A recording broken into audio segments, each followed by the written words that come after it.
And at the sound of the drum roll, it is time for us to begin the 20th Guitar Q&A live stream here on YouTube. Somehow the drum didn't make into the shot. There's the drum right there. Hey, everybody. Welcome to the 20th, like I said, Guitar Q&A live stream here on YouTube. I want to say a few hellos. Hello, Harmonica and Guitar Progress. Hello, Bruce.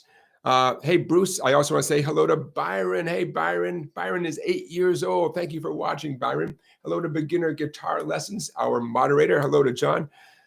How are you guys? I hope you're doing great. I hope you had a great 2 weeks. I did not see you last week, but I'm happy to see you today. And I want to say hi to my mom and dad who are in the audience. And I'm so proud of my son. My son swam his first college swim meet today. And I'm so proud of him, the first of many, many, many to come. And excellent job, Jonah. Good work. Okay. So I have a bunch of things to talk about, but let's get right into your questions. Harmonica and Guitar Progress asks a great question, and I'm going to read it. Okay, great question. He says, I have 8 instruments, but when I don't play, it is a vintage collector's item. Question is, should I loosen the strings when it's in the case or leave it tuned normally? It was shipped to me in drop D. That's a great question. I was always taught, if you're truly not going to play a guitar, to loosen the strings a little bit, you know. And I've heard that some people say it's not too much to worry about to leave it up to full pitch. So I'm going to split the difference. I'm going to say it depends on the exact instrument. For example, a vintage acoustic guitar made of beautiful wood, and the guitar is 40, 50, 60, 100 years old. Definitely consider loosening the strings because the bridge is glued to the body. Glue dries, glue fails, the bridge lifts off. Worst case scenario, the bridge pulls at the wood of the top of the guitar. It's a nightmare, right? In that case, I would feel very comfortable telling you just loosen those strings a little bit. Quarter turn, half a turn. You know, the strings don't have to be totally floppy. Then again, you know, Telecaster with a bolt-on neck made in 1962. You know, it's made it this far. The bolts are still doing what bolts do. Is it truly life or death? You have to loosen the strings significantly. Maybe less so. I can see the argument for not worrying about it too much.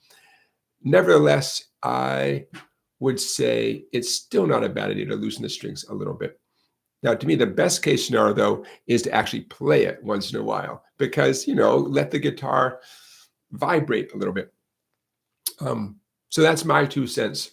Bottom line is it depends on the exact guitar. But ask around because I do not want the stability and safety and value of your vintage instrument relying purely on my advice here on a Saturday night, a rainy Saturday night here in small town Chicago. And a follow-up question. Harmonica and Guitar Progress, I'm officially updating your status.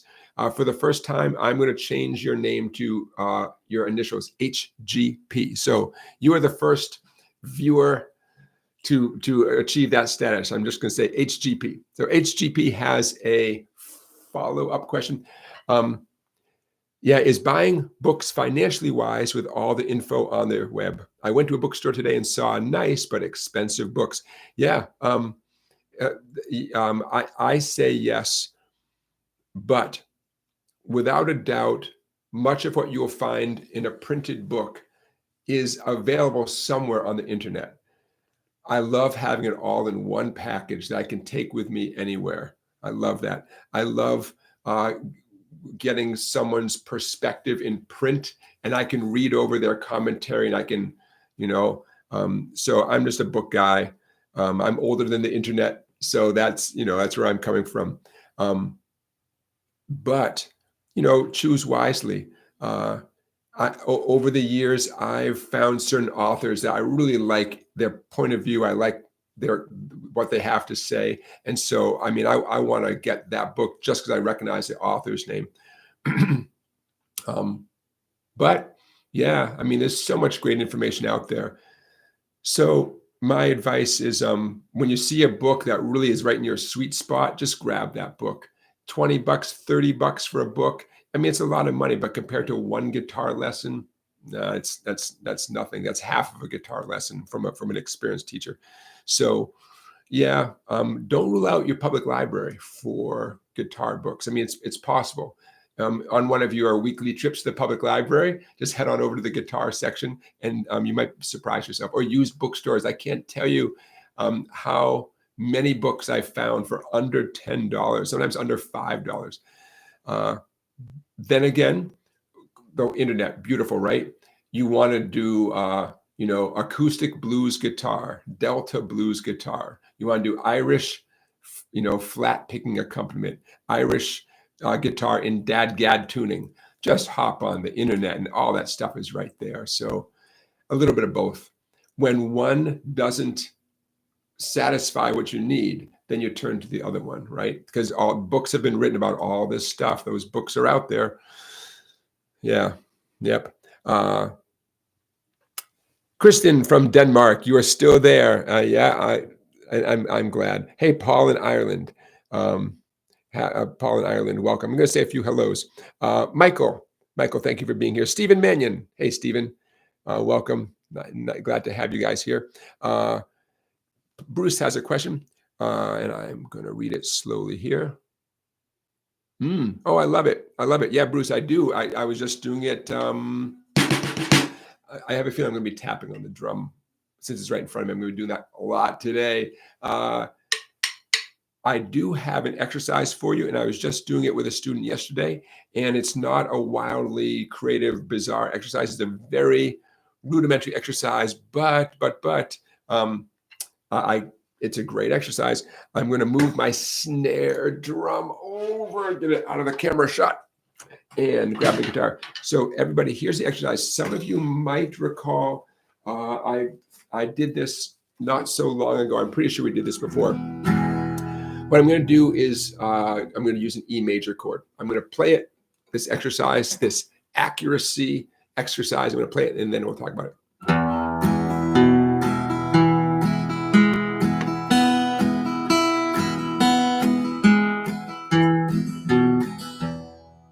Okay, I chose the E major chord specifically because all 6 strings are available to us, right? It's a harmonious situation, as opposed to those chords where technically you're supposed to leave out the low fat 6th string or whatever. Okay, so what did I just do? Downstroke on the open fat 6th string, and then a light brush down up on maybe the 3 or 4 treble strings. I hold the pick looser, by the way, for this, to get that nice feathery light kind of sound. Okay, so far we have, and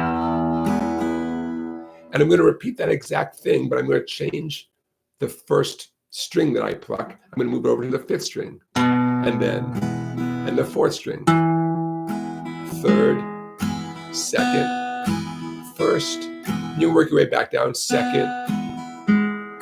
See the pattern? I'm doing it without looking, and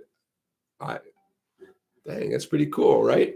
If I thought about it, I'd make a mistake. I encourage you to do it without looking as well, but remember, the goal is not to be a guitar player who doesn't have to look at the guitar. The goal is to be a musician, right? Nothing wrong with looking at the guitar. So especially in the case of this exercise, which is all about accuracy, I definitely recommend looking at your picking hand. But as you get more confident, then see if you can look away, close your eyes, look out the window. Hopefully you got a beautiful view out your window. Watch your cat and your dog trying to coexist. We got 2 new kittens in my house, and it's always entertaining watching the 2 kittens and the dog, engage in dialogue. It's very fun. So Bruce, that's the first thing that comes to mind. Makes sense. It's a no-brainer pattern. I say this a lot. Some things are not brain exercises. Your brain understands it very quickly, right? It's a hand exercise, but it's good to separate those 2 things, because sadly, it's not good enough for our brains to understand it. You may need minutes or hours or weeks or whatever for your hands to get the message, right? And that is neurology. At least it's above it's above my pay grade, right? Why things take longer like that, but they do. Hey, speaking of which, I have a few things on my agenda today, including a cool thing I read in a guitar book. And this sentence jumped out at me. Oh, this particular book, I don't have it handy, but I like the writing. I liked what the person had to say in between all the exercises and stuff. It's a book about improvising on the guitar. And the person had a great sentence that I never really thought of before. So I'm going to share it with you right now. This is part of my agenda for today's 20th guitar Q&A live stream. Okay, here's the sentence that jumped out at me. The person wrote, "Your ears are more sophisticated than your hands." Yeah, I like that. Your ears are more sophisticated than your hands. Your ears are waiting to hear a lot of good stuff. Your ears have heard beautiful music your whole life. Your ears know a good thing when they hear it. Your hands aren't there yet, right? But I just like that. So your ears are more sophisticated than your hands. And let's call that a truth. That is a truth, right? So we have to make our peace with that. Your hands have a lot of catching up to do. Okay, that means you're human. That's true for all of us. So I have a few things to talk about today, including, did anybody see my blooper video that premiered before the live stream? My first blooper video. So we'll talk about all this stuff. I want to do a song of the week, a play along song of the week. That's right, play along, me and you. So I hope you have your guitar handy. Get your guitar handy. Make sure it's tuned up if it's not already tuned up. You don't need a capo, but you always want to have a capo handy just in general, right? You always want to have a capo handy. I want to talk today about baritone ukuleles. I want to talk about, a very cool thing one of my students said. Ray, I don't know if you're watching, but Ray said a very cool thing during our lesson this past week, and I thought I'd share it with you. And don't forget, we have our recurring segment called Ask Me a Dumb Question. Not yet. Now is all the time to ask the regular. This is the time to ask the regular questions. At about our midpoint, about 45 minutes from now, we will open the forum for the dumb question, the one that you think, and I have one to start us off with, so don't worry. Okay, back to your perfectly intelligent questions. Hello, Fred. Hello, Many Vibes. Hello, Guy from Alberta. Oh, I love it when you guys mention where you are watching from. So if it's not too much, all of you who are, I see 21 viewers at the moment. If you haven't already, please do let me know where you're watching from. Just a personal thing that makes me happy, Johnny Midnight, hello. Walter, I'm glad you could make it. Okay, so Johnny is watching from California. Jerry from Missouri, yeah, St. Louis, Missouri. I'm sure you mean Missouri. I remember. So I'm looking for more questions while we're waiting. Let me share with you. Oh, I'm going to put in, if you guys don't mind, you may remember that I am now an affiliate of good old sweetwater.com. So before I forget, I'm going to put this in the chat there we are, hello, music fan. I'm going to put this in the chat. Okay. Those of you who are about to buy something anyways from Sweetwater, or you need new strings or picks, or you're brand new Gibson Les Paul or something, if you're going to shop at Sweetwater anyways, and I recommend it, please click on the link that I just put in the chat. It's a link to Sweetwater. It doesn't change anything on your end. You still pay the same low prices and get the same great customer service from sweetwater.com, but they send a little bit of money back to support my channel and my efforts here, and I thank you in advance. Okay, John is from Old Saybrook, Connecticut. Hey, John. Mark from Lexington, Kentucky. Nice. Chris is in the UK. Chris, you got to be more specific. Us Americans, Chris England from the UK. So Chris, feel free to clarify, because, I'm sure. Yeah. Okay. I know you're from England. All right. Keep going. Get more specific. You guys have the best town names over there. So I look forward to hearing exactly where you're from, Chris. Newcastle. You got it, from Newcastle. I've definitely heard of Newcastle for sure. Here's what I want to share with you while it's fresh in my mind. One of my students, Ray, he and I do online lessons, and he wrote a song a few weeks back, and we were talking about it. He played it for me, and we were talking about it. And somehow he mentioned, I think it has something to do with, writing something that's within your limits, like maybe writing something that your voice can sing, right? You're not going to write a song that your voice can't sing, of something with a huge range like Whitney Houston or something. And he said, yeah, my song, it's in the key of me. And I thought, the key of me, that's awesome, man. The key of me. And don't we all do that, right? If you're going to write a song, yeah, your song is it's in the key of me, right? In the key of you. And I don't know why that struck me as like gold, the key of me. Yeah, we're all playing in that key, right? Enjoy it. It's your key, man. Enjoy that. So the key of me, I'm gonna roll that around my mind. I'm sure that will come out somehow in my teaching in the future. A student will be talking about something. I'll say, man, that's okay. That's in the key of you. That's it. You do you. The key of me. I like that. So the key of me. HGP in Western Mass. Yeah, I think I knew that. Excellent. Fred from Kansas City Chiefs country. You got it. Many vibes from Texas. Texas, another, relatively big state. Many vibes. Whereabouts in Texas? Let's get some clarification. In Texas, there's compared to Connecticut, Rhode Island, Massachusetts, Texas is big. HGP. Question is, how do you determine the key a song is in? Excellent question, and it brings to mind a phrase that I've used before, and I've been meaning to bring it up again. Trial and error. Trial and error, right? My two best friends, and could be your best friends too. Many vibes outside Magnolia City, Texas. I love that, Magnolia City. Every place sounds more romantic than where you live, right? Magnolia City sounds awesome. You're in the country outside Magnolia City, even cooler, So how do you determine a key the song is in?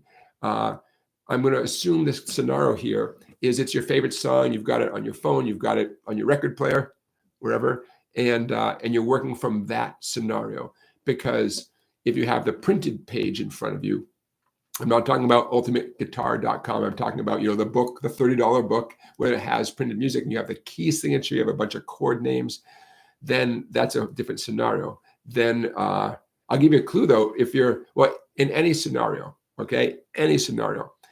If you have the chords to the song in front of you, from Ultimate Guitar, from a songbook, from whatever, you have the chords, and the last chord of the song, there's no doubt in your mind, the band, the song is going on. I'm going to do a D chord and then maybe an A7.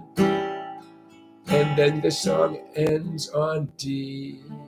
The last chord, if it's very obvious what the last chord is, that's the key you're in. You can always count on the last chord 99.999% of the time. Not always, but yeah, you can always count on the last chord if you have the song presented that way, whether website, a songbook, whatever.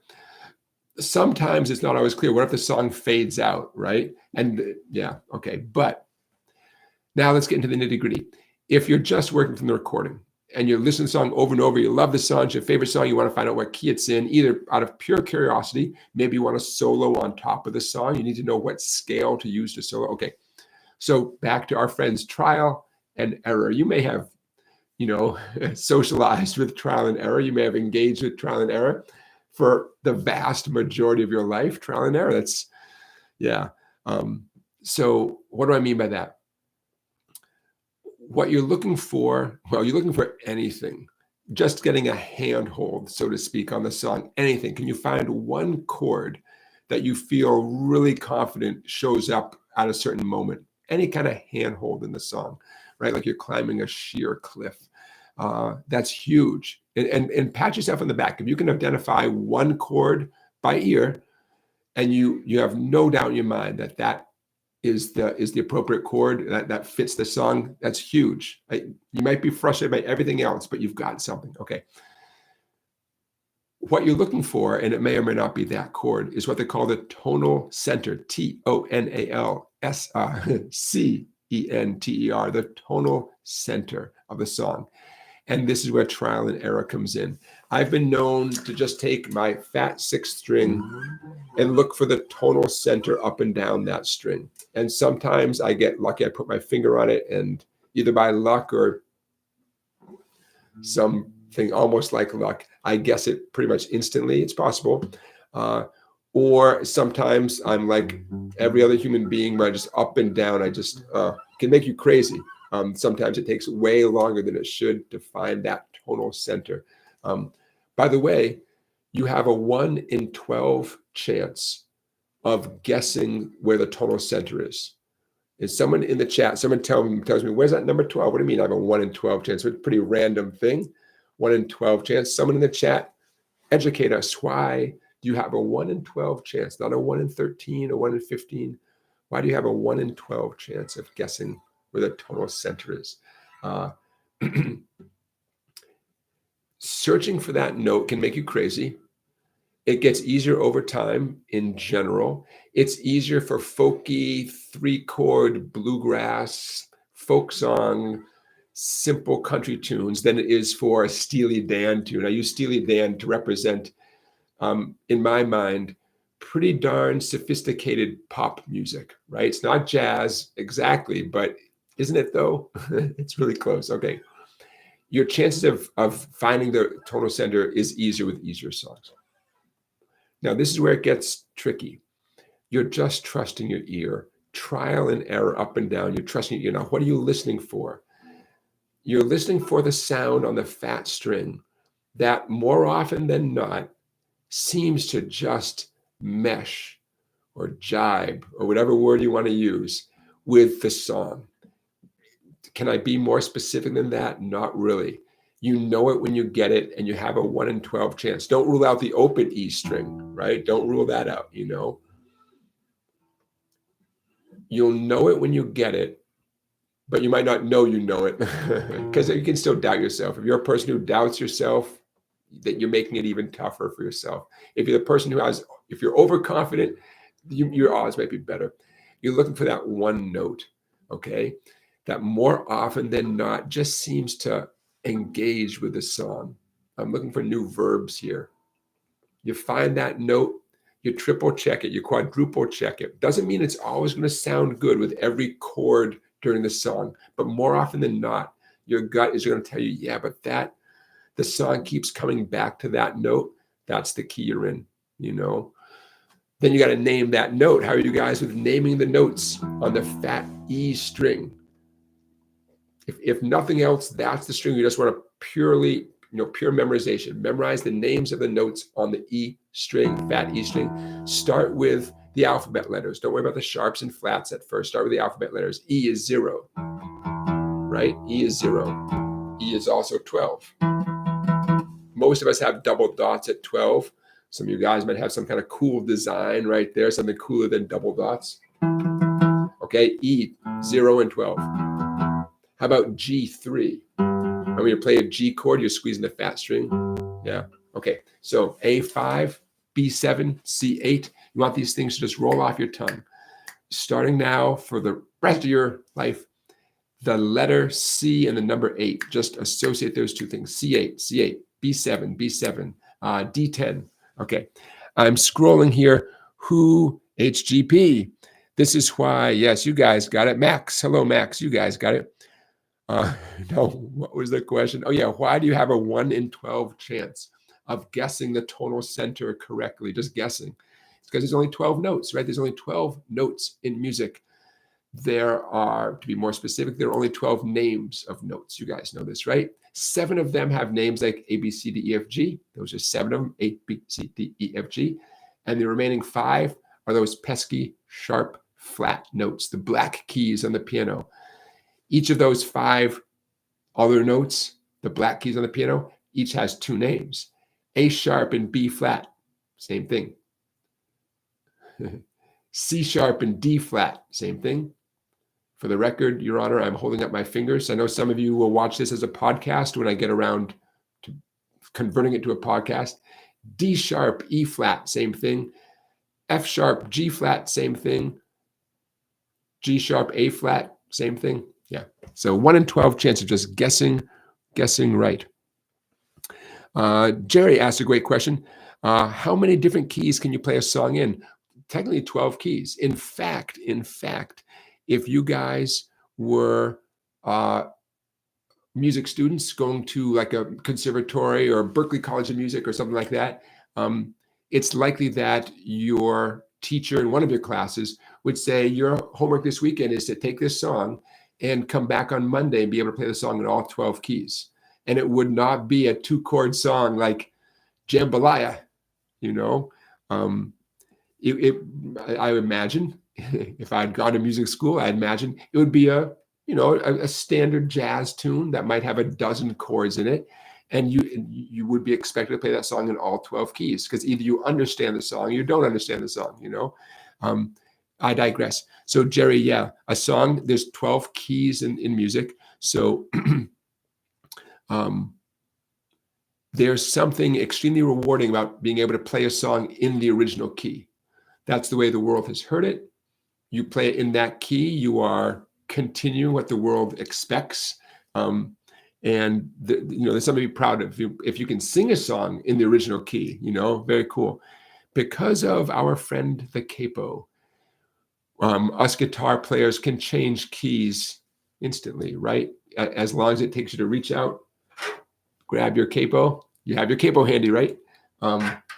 Yeah, we can change keys at the drop of a hat. Quick, funny story.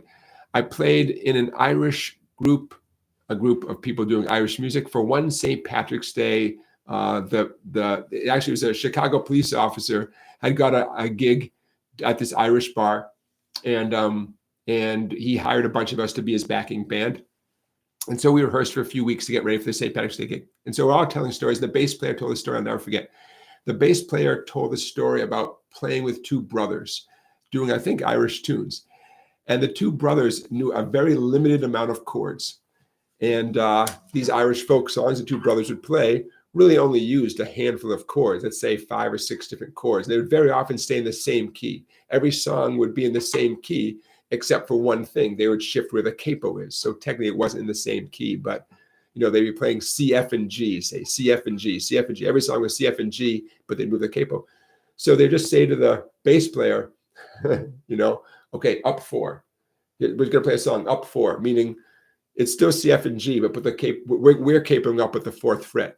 So the bass player would have to do some quick math, because if you take C, F, and G, but the capo is on the 4th fret, the listener is not really hearing C, F, and G anymore, right? The listener is hearing new things.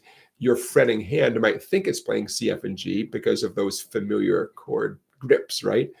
But the listener is hearing something other than C, F, and G, and the bass player who is playing without a capo, because bass players are too cool to use a capo, he would have to do a quick math. Okay, C, F, and G up 4 frets. You guys know every fret is a half step, right?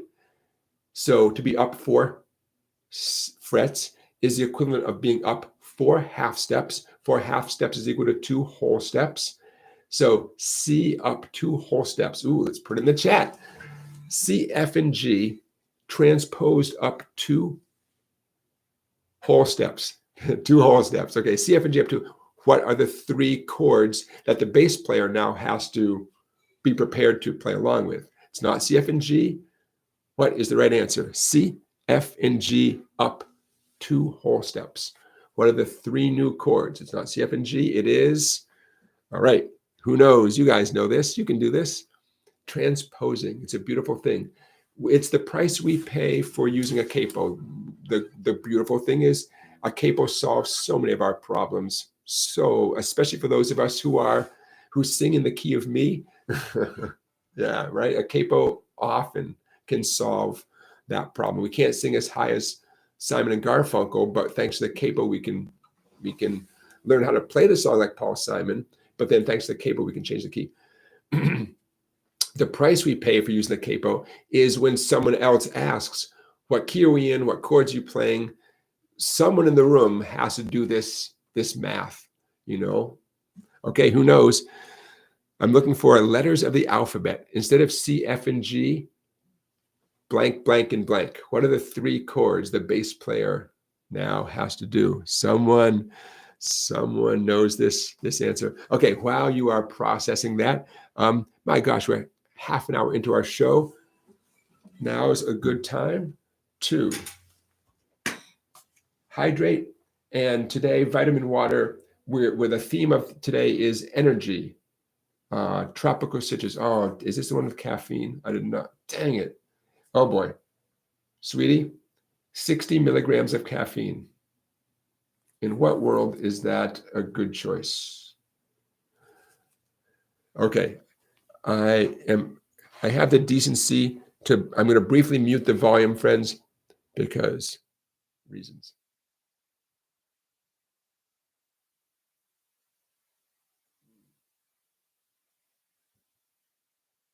And I'm back. 60 milligrams of caffeine. You know, didn't this happen last time where I got something with all sorts of prebiotic digestion aids? I just want colorful water that tastes like something. I got to read more carefully. I can't. Nobody's fault but mine, as blind Willie Johnson would sing. Nobody's fault but mine.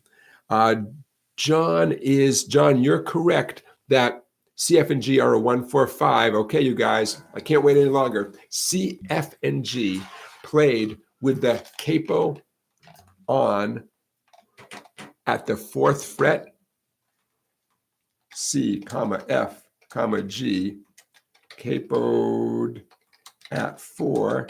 The listener hears E like echo, A like alpha, and B like bravo. Echo, alpha, bravo, enter. Yes, there you go. Okay. So that's something for you guys to put into your music theory knowledge.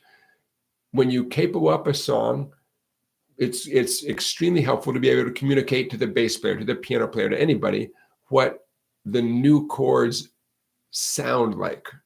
They're still going to feel the same for your fretting hand, right? That's why we use capos. You don't have to relearn the song, but everybody else around us, they want to know what key we're in. They want to know what's going on. So the capo changed the key of C to the key of E. And John, you are correct. 1, 4, and 5 is, I call those nicknames. There's so many numbers in music, right? So many numbers that you have to juggle. So yeah, C, F, and G. Okay, now since I have a drum handy, and since it's our 20th guitar Q&A live stream, now is as good a time as any to tell a joke and then hit a drum, because I'm about to prove something, that even the worst jokes are slightly funnier when you have a drum. Okay, are you ready? I got my joke right here. Singing in the shower is fun until you get soap in your mouth. Then it's a soap opera.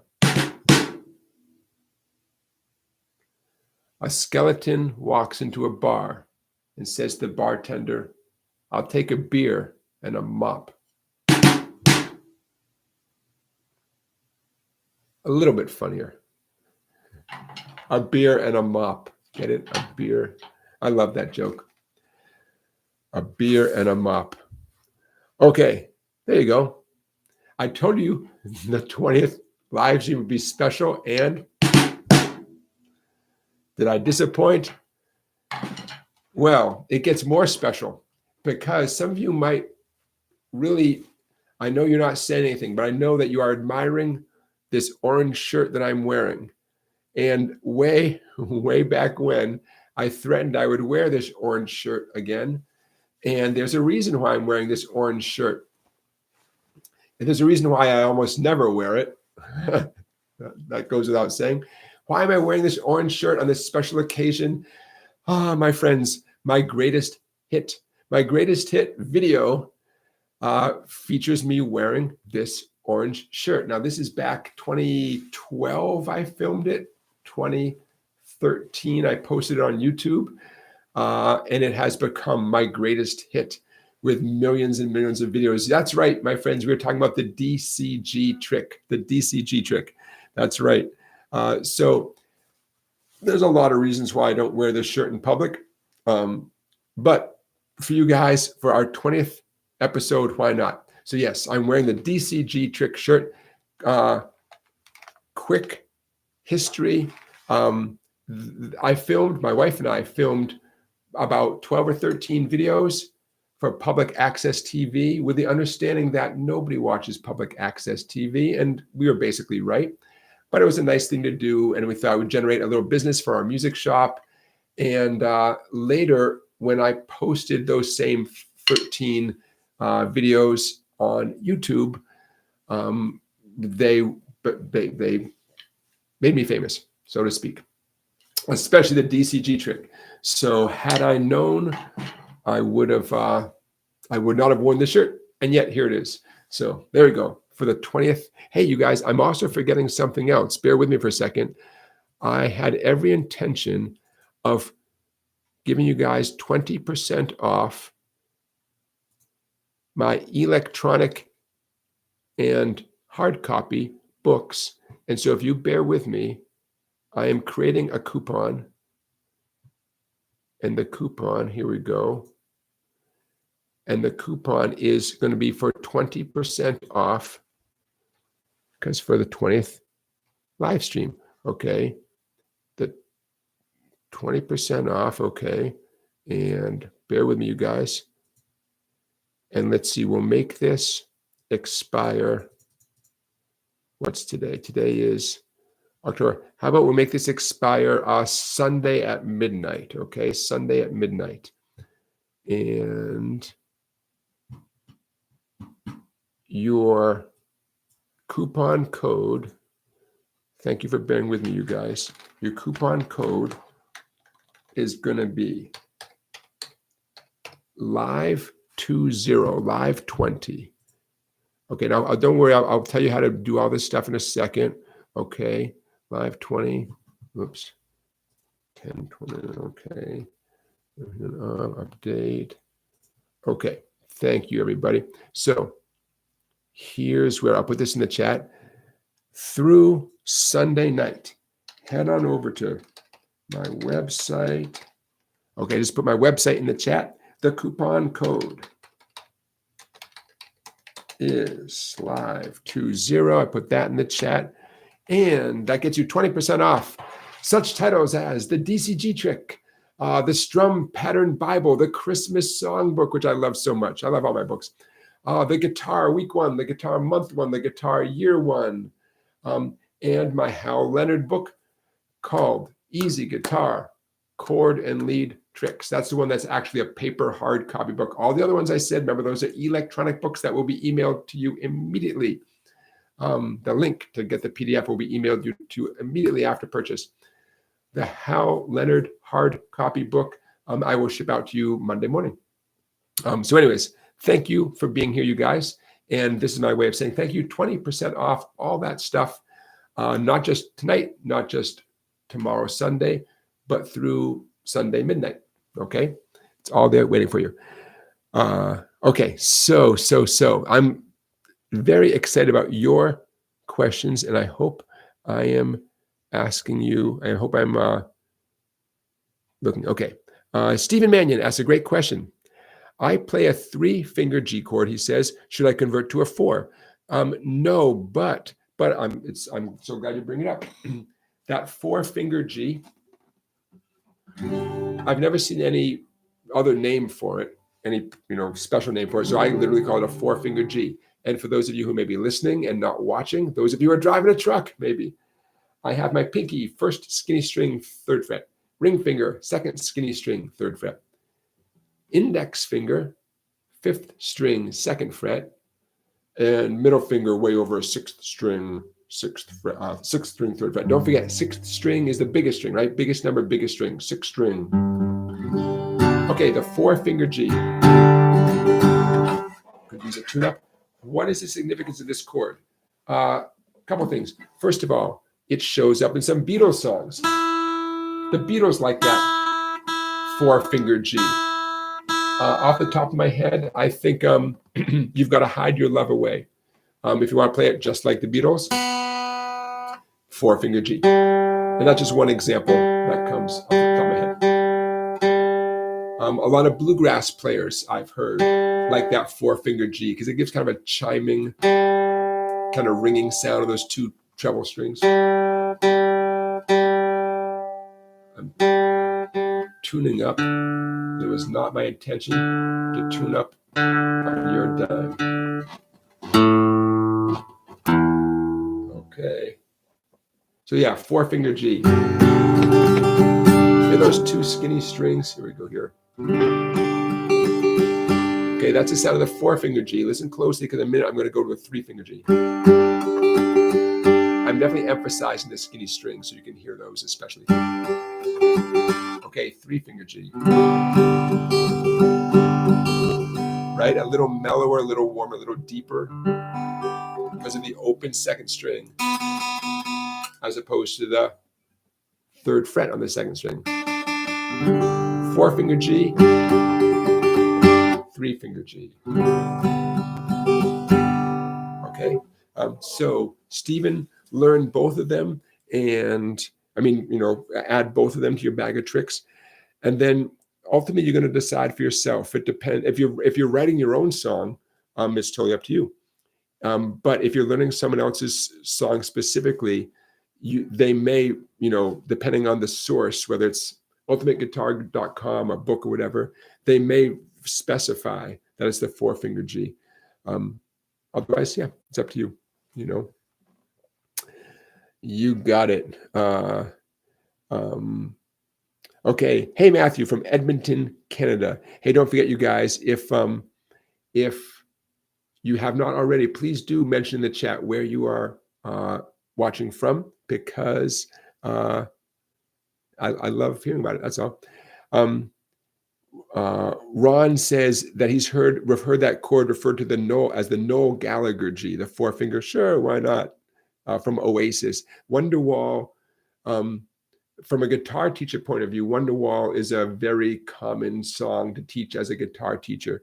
And it's funny because I always think of, guitar songs with 2 minds, so to speak. A song that has value to help me do my job better. And then, as a human being, I think to myself, do I actually like the song? I'll leave it at that.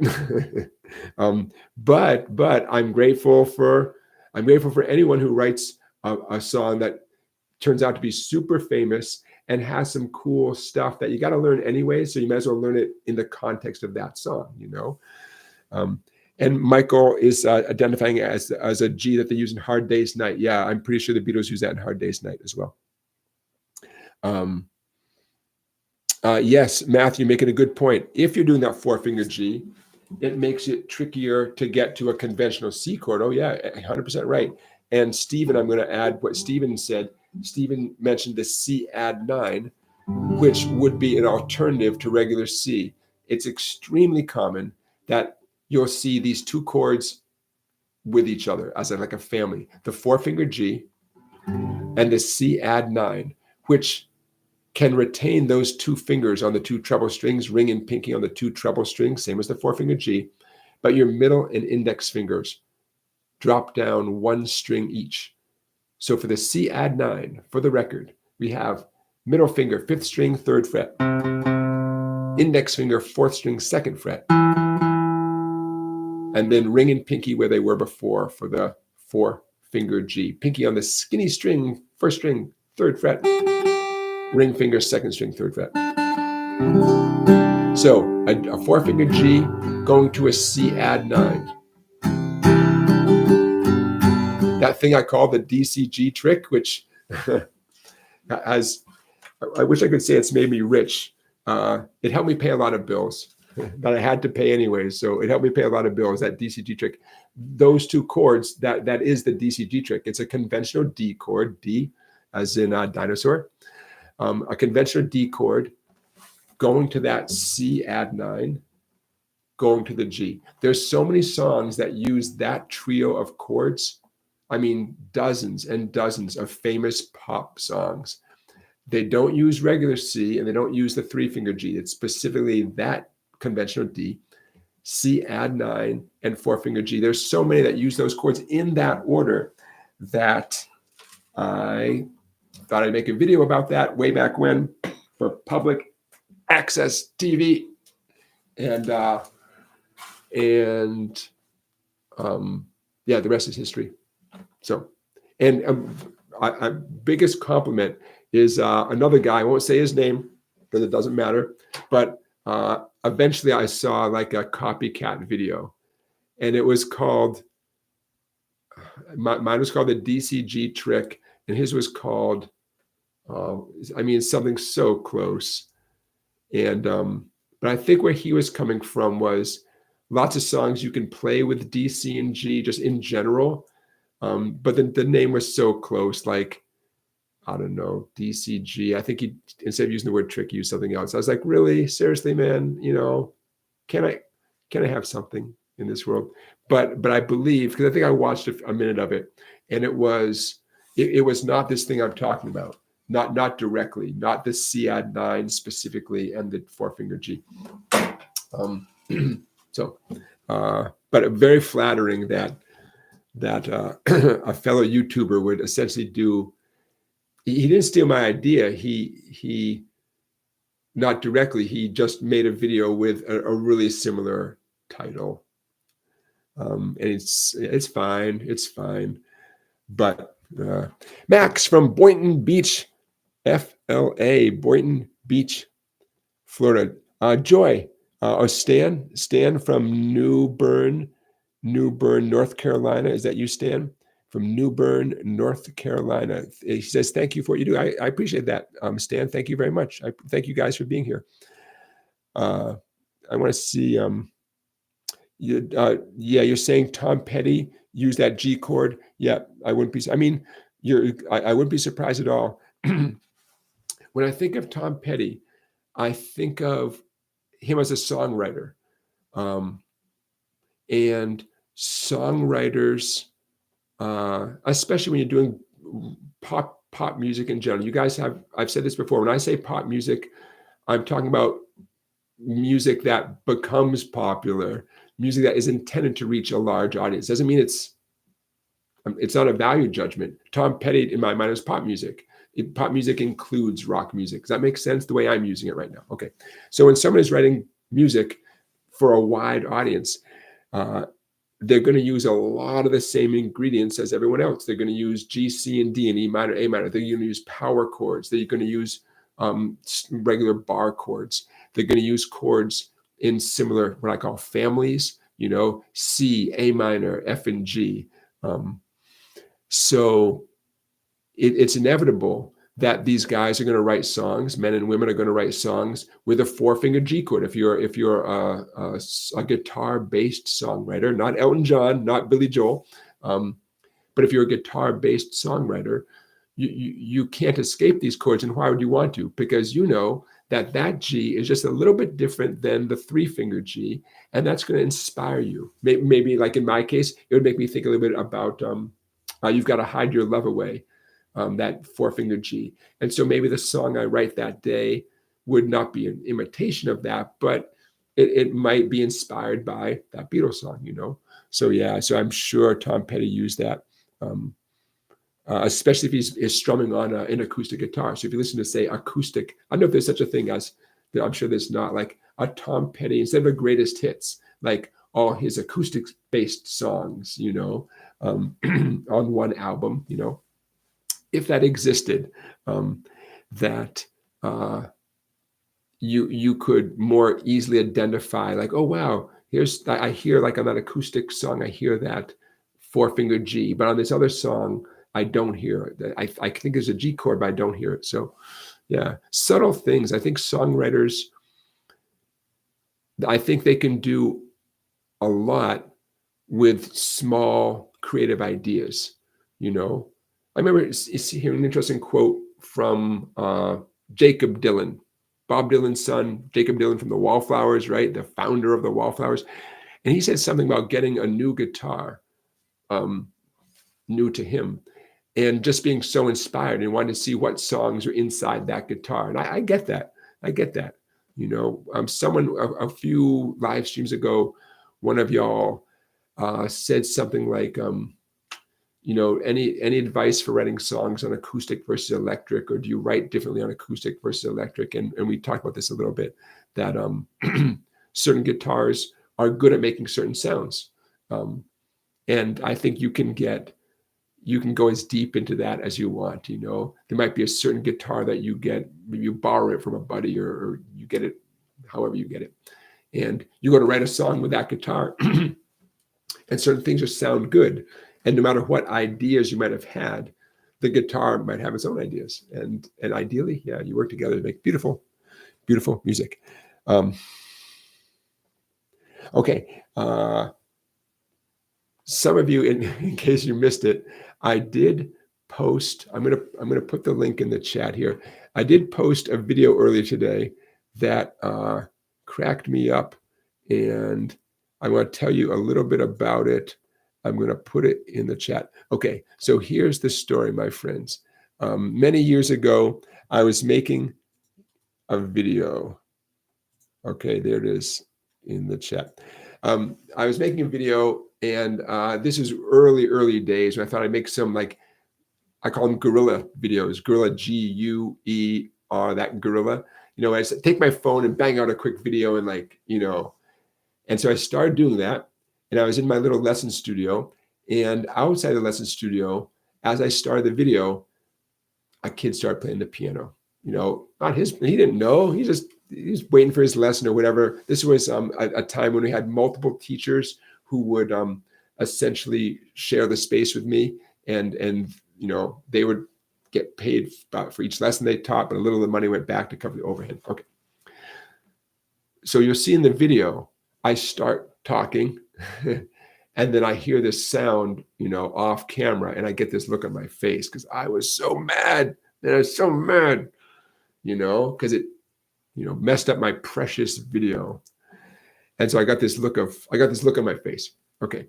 So I decided not to delete that because I thought that's pretty hilarious. And here's the thing, you couldn't hear the kid's piano playing.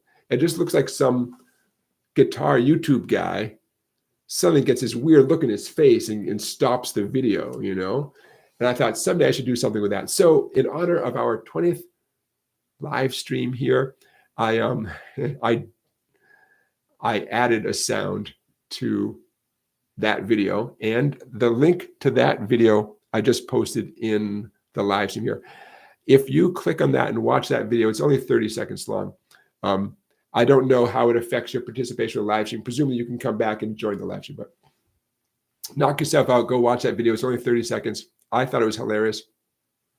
And I have every intention of doing more, taking that same video, but I have all these ideas for other sounds. You'll see. So this is the first in a series. So feel free, if you're so inclined, to click on that YouTube link in the video and enjoy.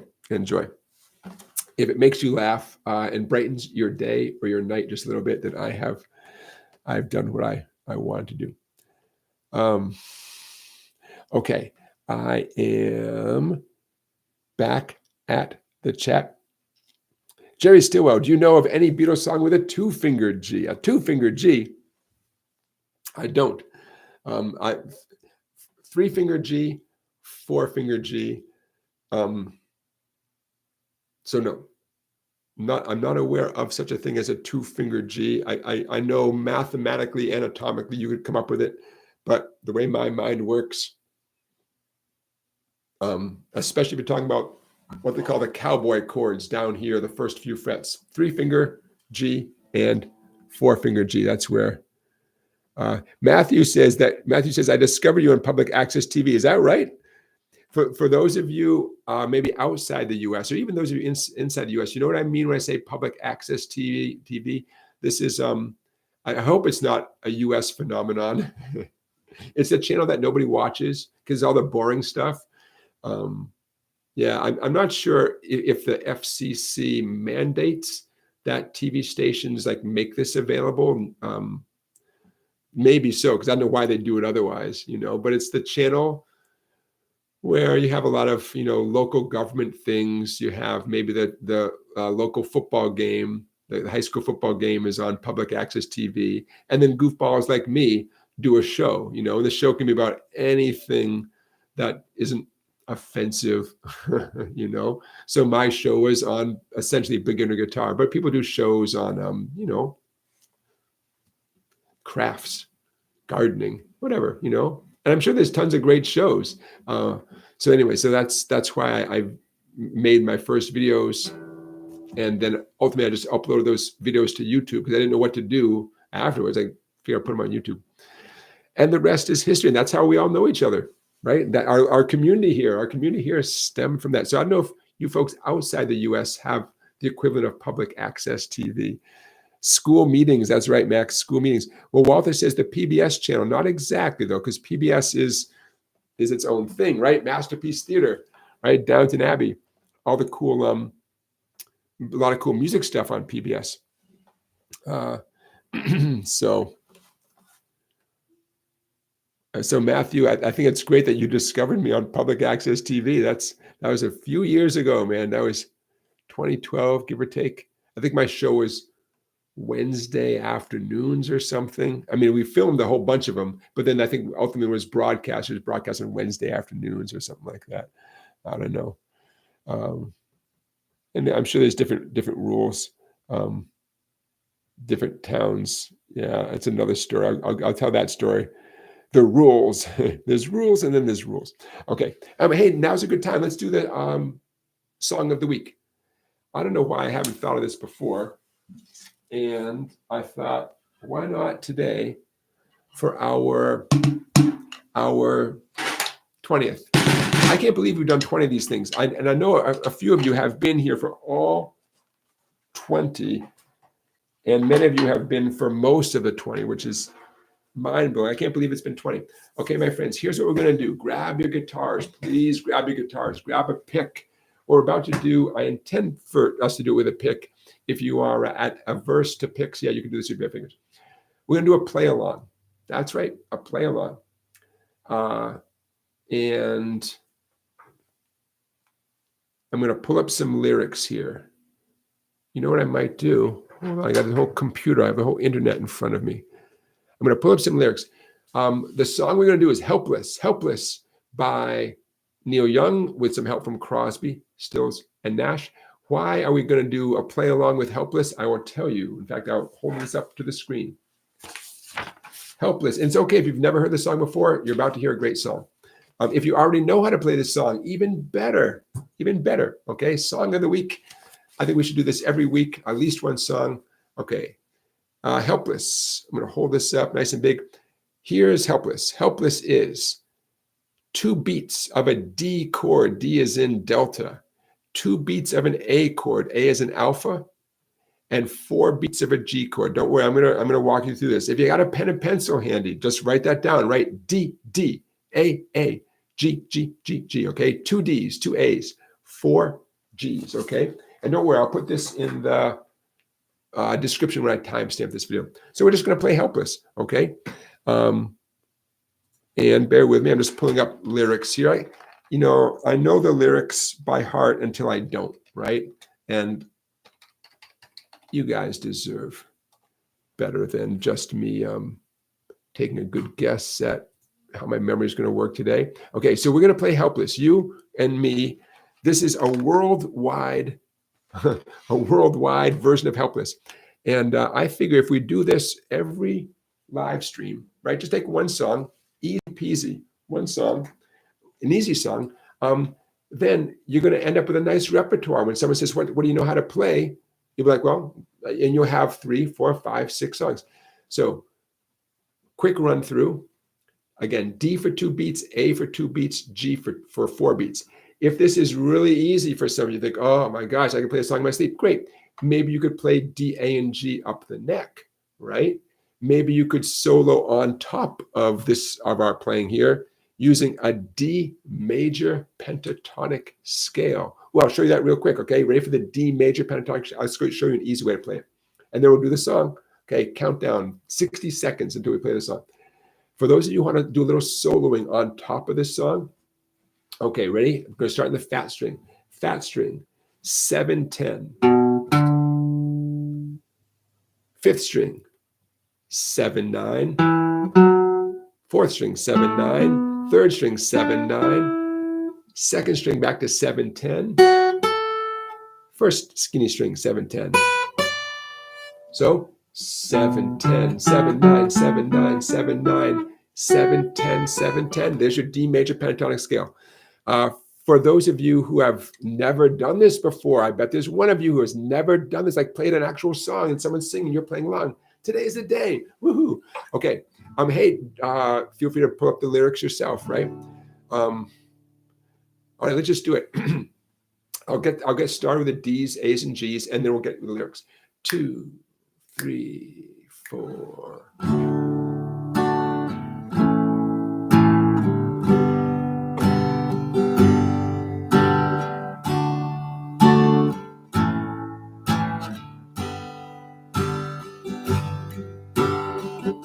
There is a town in North Ontario. Dream, comfort, memories span. In my mind, I still need a place to go. All my changes were there. Blue, blue window behind the star. Yellow moon on the rise. Big birds flying across the sky. Throwing shadows on our eyes. Leave us helpless, helpless, helpless.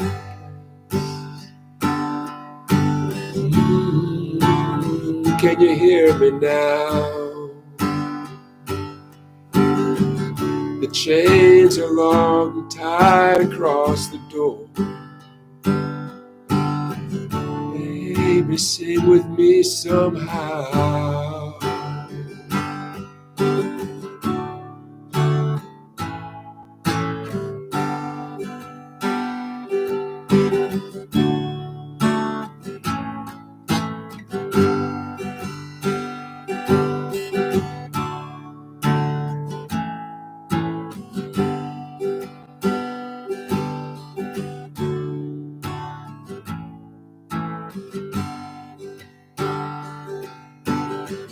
Blue, blue window behind the stars.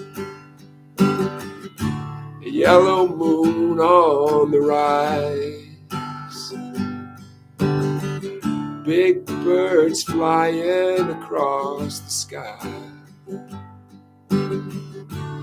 Throwing shadows on our eyes. Leave us helpless, helpless, helpless. Can you hear me now? The chains are locked and tied across the door. Baby, sing with me somehow.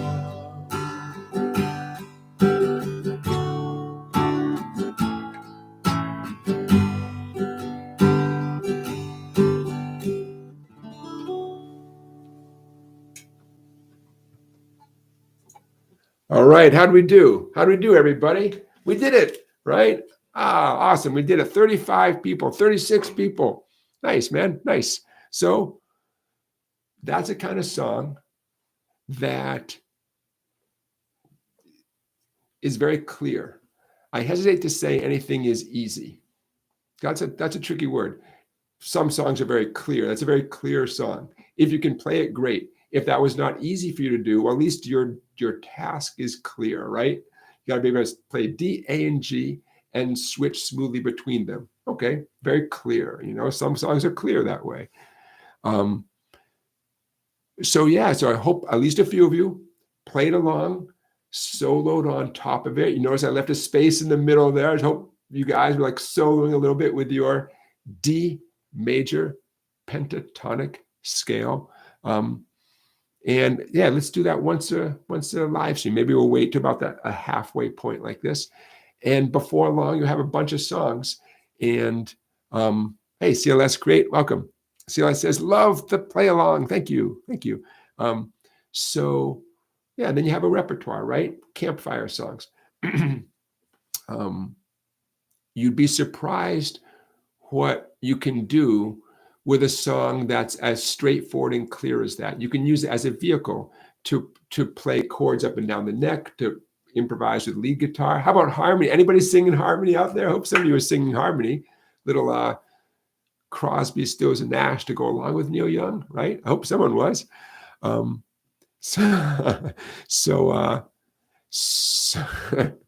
I'm laughing at your comments here. So let's do that every week. I've got, I don't want to say an endless supply, but I've got plenty of tunes that are straightforward like that. Sadly, there aren't enough songs that are that clear. Last time we talked about Horse with No Name, right? 2 chords, 1 horse, no name. But yeah, there are songs out there. There's enough. And I will be the first to say, I'm sure I don't know all of them. So if any of you out there know of these like 2 chord, 3 chord songs that just repeat a lot, feel free to throw them in the chat and let us all know about them, because they're out there. And then you build up your repertoire, right? And even if you're such a talented person and these songs are really kind of easy, believe me, you want these songs. So when you're playing with someone who's not quite at your level yet, Mr. Hotshot, you can give them something to play with you, right? You don't want to be above people. You want to say, hey man, let's just do Helpless. You play the D, A, and G, and I'll do my thing. But let's be inclusive, right? Inclusive. Okay. Thank you, everybody. To be continued. I am looking up the chat. Oh, hey, while I'm looking at your current questions, now's a great time. Ask a dumb question. This is your moment. There's no question too dumb. Let's make them guitar questions. But no questions too dumb. So this is the moment. For the next few minutes, only dumb questions. And believe me, I have some to kick us off. While you're thinking of your dumb question, I'm looking at the, I'm sure, not so dumb questions. Many Vibes is asking a good question. It says, I need a blues box scale and key that goes with the Phrygian dominant. I don't know modes. I don't know the Phrygian off the top of my head. It would take me a minute to remember, oh yeah, the Phrygian, that's the major scale that starts on whatever. So this is my chance to be humble and say, nope, I don't know. I look forward to knowing stuff like that off the top of my head. Sorry. I got to keep it real. When I don't know, I don't know. I wish I could help. Charlie Beagle, Charlie Beagle you are, first of all, Charlie, welcome. There's only one HGP. Charlie Beagle, you're Charlie Beagle, man. When you got a name like Charlie Beagle, no, you're Charlie Beagle. No nickname necessary. Stephen was lost last week without the live stream. I'm sorry, Stephen. Don't forget, you guys, the social media, Instagram or Facebook or both. If you follow me on either one of those platforms, that's how you will get the update if I have to cancel the show. Oh, my son's 19th birthday last Saturday. Went to visit him at college and had a great time. So thanks for giving me the week off. But he's a great kid. And it was fun to be there for his 19th birthday. And so that's where I was last week. So social media, go to those platforms, Instagram, Facebook, search for the word Songbike, all one word, SONGBIKE, and my smiling face will pop up, and just follow me, and you'll get all the updates, plus any other updates I want to put out there. Okay.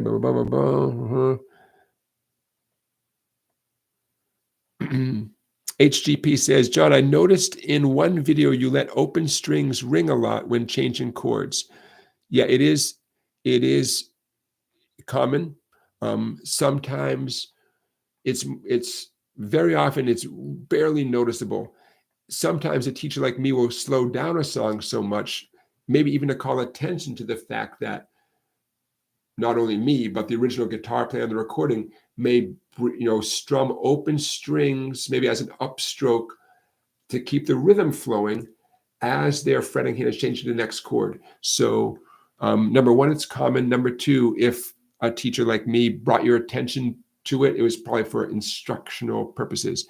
Don't forget, ladies and gentlemen, I consider my role on this planet to be a weapon of mass instruction. That's right, weapon of mass instruction.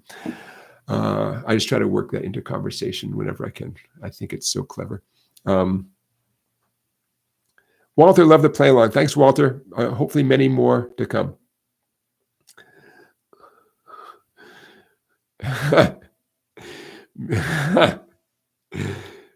Music fan. Helpless, not helter skelter. Yeah, it's okay. My favorite mistake I ever heard, and I can't even, I don't remember who it was, so I can't even not tell you the names. I don't remember who it was. Someone who mixed up two human beings, Jerry Lewis with Jerry Lee Lewis. And my little mind exploded because I imagined each one of those guys doing the other one's job or being mistaken for the other. Like, guy's not funny at all. I did was jump up and down the piano. That wasn't funny. Or the opposite, like, dude, that guy could barely play piano. He just looked dumb and made goofy jokes and faces. Yeah, Jerry Lewis versus Jerry Lee Lewis. Very different people. So, sweetie, if you were thinking he was singing Helter Skelter, Helter Skelter, why not? It's on some planet that makes sense. I do not call all of you sweetie, only my spouse, just in case some of you just thought like, what the heck, man, that's guy's being pretty loose with his viewers here. Speaking of viewers, 42 of you, and that makes me happy. I see 21 thumbs. Give me a thumb, yo. If you have not clicked on a thumb, now is the moment to click on a thumb, the thumb that points up. I appreciate that. Also, hey, there may be a few of you out there who have not subscribed to my YouTube channel, and please do. I'm shooting for 200,000 subscribers, and you can help make that happen. So please do subscribe to my YouTube channel, and let's get over that hump. Okay. And okay, I see. Oh, Phrygian, beginner guitar lesson said the Phrygian mode is a major scale that begins on the 3rd degree. Okay, 3rd degree. Gotcha. And I would have to think for a moment about tying that in with a bluesy thing. And I'll try to remember to do that. Okay. HGP has a dumb question. It's a great dumb question. Is playing the guitar fun? Yeah, is playing the guitar fun? Why? Why or why not? Is playing the guitar fun? Not always, right? When you can't, you're not getting better at the thing you want to get better at, and your fingers hurt, and maybe someone in your house is like making loud noises from the kitchen, hoping that you're going to wrap up soon, or your dog has left the room. Yeah. What is it about the human brain that enjoys melody and harmony and rhythm? What is it about the human brain that doesn't give up when things are tricky? Yeah. We are not the only musical species. I think we like to pat ourselves in the back and say, hey, we've got Mozart and we've got Bob Marley. We're geniuses. There's plenty of other music out there in nature. So yeah, I think success is fun. I know success is fun. It's addictive. And I'm sure I'm not telling any neurologists something they don't already know. Success is addictive. The little hormones that get released or whatever gets released, when that happens, when you finally get it, when you solve the puzzle, whatever it happens to be, when you're finally playing in rhythm, whatever it is, you're doing it in rhythm. It has gone from being mechanical to musical. What a feeling. So yeah, that part is addictive enough that we consider the practice part to be something less than torture. I wouldn't go as far as to say fun, because not all of us think practicing is fun. But clearly, you guys wouldn't be here if you thought it was complete torture. And if you wouldn't be here if you hadn't already experienced some success or have faith that you will feel that success. Yeah. Dumb question. I'm going to say this is a dumb question. Walter says, have you ever thought about singing lessons? Teaching singing lessons? That's a great idea, Walter. I think I'd be a great singing teacher. Great idea. It's a great idea. Hey, I'm stick around, folks, because it's time for us to talk about the baritone ukulele. Raise your hand, how many of you have bought a small guitar to leave at the office? A small guitar to take on a trip or to leave in your summer house, a small guitar to leave in your second mansion, parlor guitars, the Taylor mini guitar, all that stuff. Great idea. Fantastic idea. Also a great idea, a baritone ukulele. And I'm about to share with you the value of a baritone ukulele. Let me see here. Where did I put this? Okay, bear with me, folks. I'm going to talk and grab my phone at the same time. Okay, a baritone ukulele. It's very important. We're not talking about any old ukulele. We're talking about, like I said, a baritone ukulele. Now, here is the significance. A baritone ukulele is a great low-priced investment for all of you, especially if you are looking for a smaller instrument, a relatively inexpensive instrument that you can take with you anywhere. Baritone ukulele, 4 strings. Like any ukulele, it's 4 strings, but hear me out. Baritone ukulele is 4 strings that are tuned exactly like the 4 skinny strings of a guitar. That means anything you already know how to play on the guitar, you can play on a baritone ukulele instantly with all the same names. A D on your 6-string guitar is a D on the baritone ukulele. The names, you may already be aware of this, some of you who play the uke. The soprano uke, the classic small little Tiny Tim. Anybody remember Tiny Tim? The classic little small ukulele, the soprano ukulele. You can take your guitar knowledge and apply it to that, but the names change.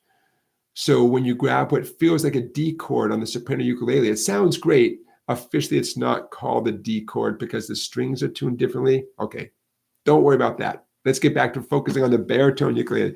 The baritone ukulele, the significance is the 4 strings literally are tuned exactly like the 4 strings of your 6-string guitar, okay? So that means that you can apply everything you've ever learned to the baritone ukulele. It's smaller than a 6-string guitar, but it's not tiny. It doesn't feel like a toy. They don't have to be expensive. At the moment, as we're speaking, I'm about to put a link in the chat of a baritone ukulele that is a decent quality, that is not particularly expensive. It is available from our friends at sweetwater.com. Okay, here it comes. Feel free to click. I think if you click on this link, I don't think, well, you guys can tell me, I don't think it takes you out of the chat, right? For a lot of you, if we can do both, Okay, so the baritone ukulele, I'm opening it up in my computer too. You can go to, okay. Small, this one's $100. It is right-handed. Those of you who are left-handed, it's not a crazy idea to reverse the strings in a baritone uke. I wouldn't recommend that for a 6-string guitar whatsoever, but for a baritone uke, it's not a crazy idea to just reverse the strings. It's not ideal, but you lefties know the world is not ideal. So, yeah. So is it small? Yes. Is it relatively inexpensive? Yes. Can you play the guitar, quote, quote, on the ukulele? Yes. Will it fit in an overhead compartment? Yes. Can you stick it under your coat so the gate agent doesn't give you a hard time for trying to bring on a musical instrument? Maybe, So I want to put that out there. The baritone ukulele. Great solution. Secondarily, for those of you with young people in your life, young people, 4-year-olds, 6-year-olds, really anybody, but especially say like people who are under 10, say, and they're very curious about the guitar, or you want to get them curious about the guitar, get them a baritone uke. I cannot tell you how often I have successfully worked with young people, and I get them started on a baritone uke specifically. So whether it's your own children, grandchildren, young people in your life, go for it, man. A baritone uke, get them playing easy melodies on the first skinny string, the first 2 strings, some nice melodies written out in tab. They don't have to read real music. Get them reading tab. Don't underestimate how quickly little kids can read tab. I do it all the time. It puts gas in my car working with young kids, 4 years old, 6 years old. They can read tab, especially if you have any concerns. Write one line, draw one horizontal line across the paper, right? Blank paper, magic marker, one line going across, okay? Tell them that's your skinny string. Actually, if it's a one string song that we're talking about, they could actually play it on any string, right? Okay. And then you write out a melody on that one string. Hot cross buns, Yankee Doodle, right? It might be a little hunting and pecking. Remember our friends Trial and Error? Oh, Trial and Error. They're cousins, Hunt and Peck, right? But you can write down a single string melody for a little kid to play. I'm telling you, they can do it. They can read. They got to know their numbers. Okay, they got to know their numbers. They got to be able to tell what a 4 is, what a 2 is. Oh, I don't have any of my stickers with me. I get these little cute white sticker labels, about 1/2 inch by 1/4 inch ballpark. And I write numbers with a pen, and I put them right on every fret, or technically in between the frets. I'm telling you, man, baritone uke, cute little white stickers with numbers on there, 1st fret, 2nd fret, 3rd fret, and some paper and tab. You'd be surprised what a 5-year-old can accomplish. So, Sam says he has a diamond head baritone uke. Loves it. It's sitting right beside his 1960s area classical guitar. Beautiful, man. So baritone uke, man. Okay. So that's my one more thing I can check off my list. Thanks for sticking around, you guys. You guys are the hardcore people. We've been going for about 90 minutes now. We got about 30 minutes left, give or take. I appreciate you guys sticking around this long, so I can check that off my list. Baritone uke, check. Hey, I'm checking off a lot of things here. I've got my own dumb question coming up in a minute, so don't go anywhere. Blooper video. We covered the blooper video. I hope you guys liked my blooper video. I'm going to do a lot more of those. Song of the week. Check. We did it. Remember early on, I threw this concept out there that your ears are more sophisticated than your hands. That explains a lot, right? Not my original idea. I read it in a book, but I want to share that with you guys. Baritone uke, check. The key of me, check. Okay, dumb question. Here's my dumb question I put out there. When you listen to a song, how do you know if the guitar player is using a pick or bare fingers? How could you possibly tell, right? It's a dumb question, but how do you know? There's some instincts can kick in, but you can't always trust your instincts. So instincts. Where could your gut start telling you? It's probably fingers. Here's some things: acoustic guitar with a lot of fast, repetitive sounds.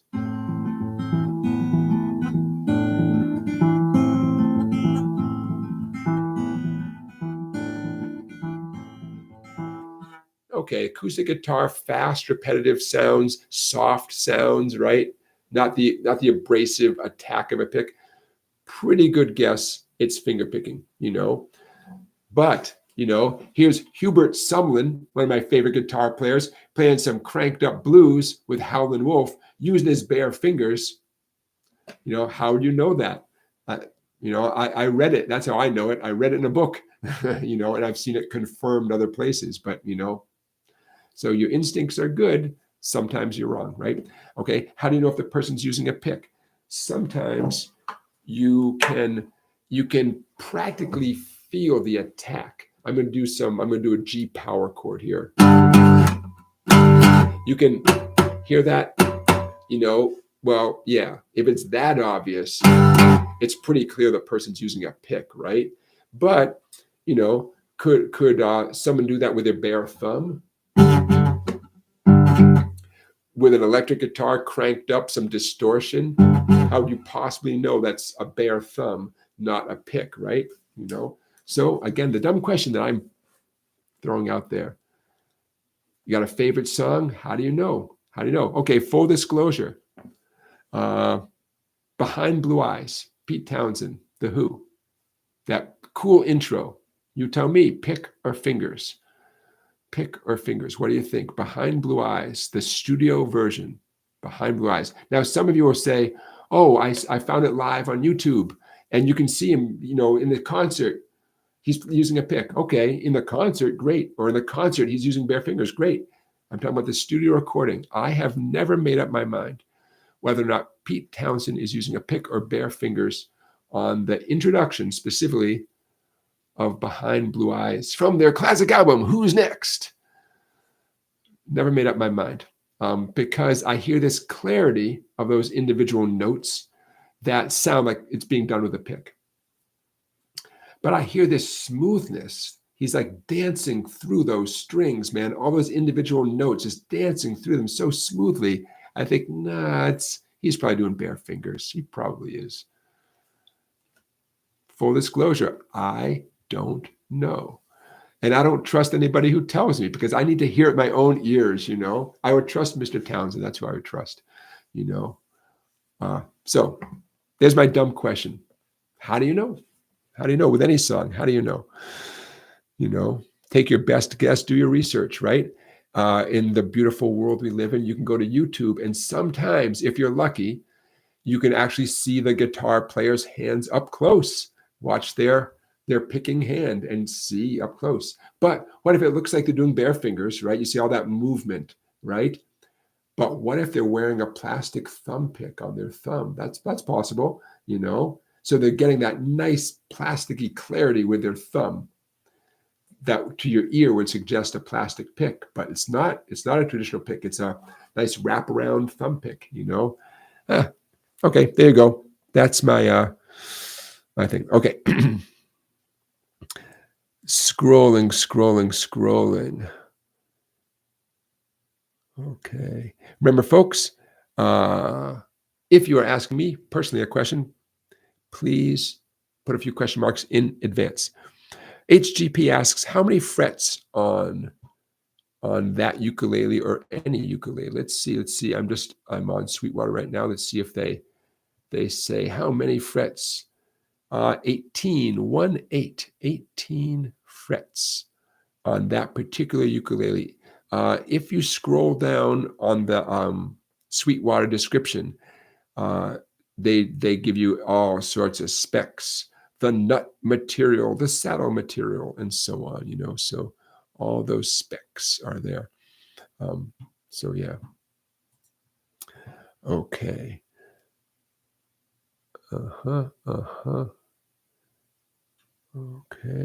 Okay. Yeah, Woody. Hey, Woody. Woody says, interesting tip on the baritone ukulele. Never heard it recommended before. Glad I tuned in. Yep. You are very welcome. And why not, you know?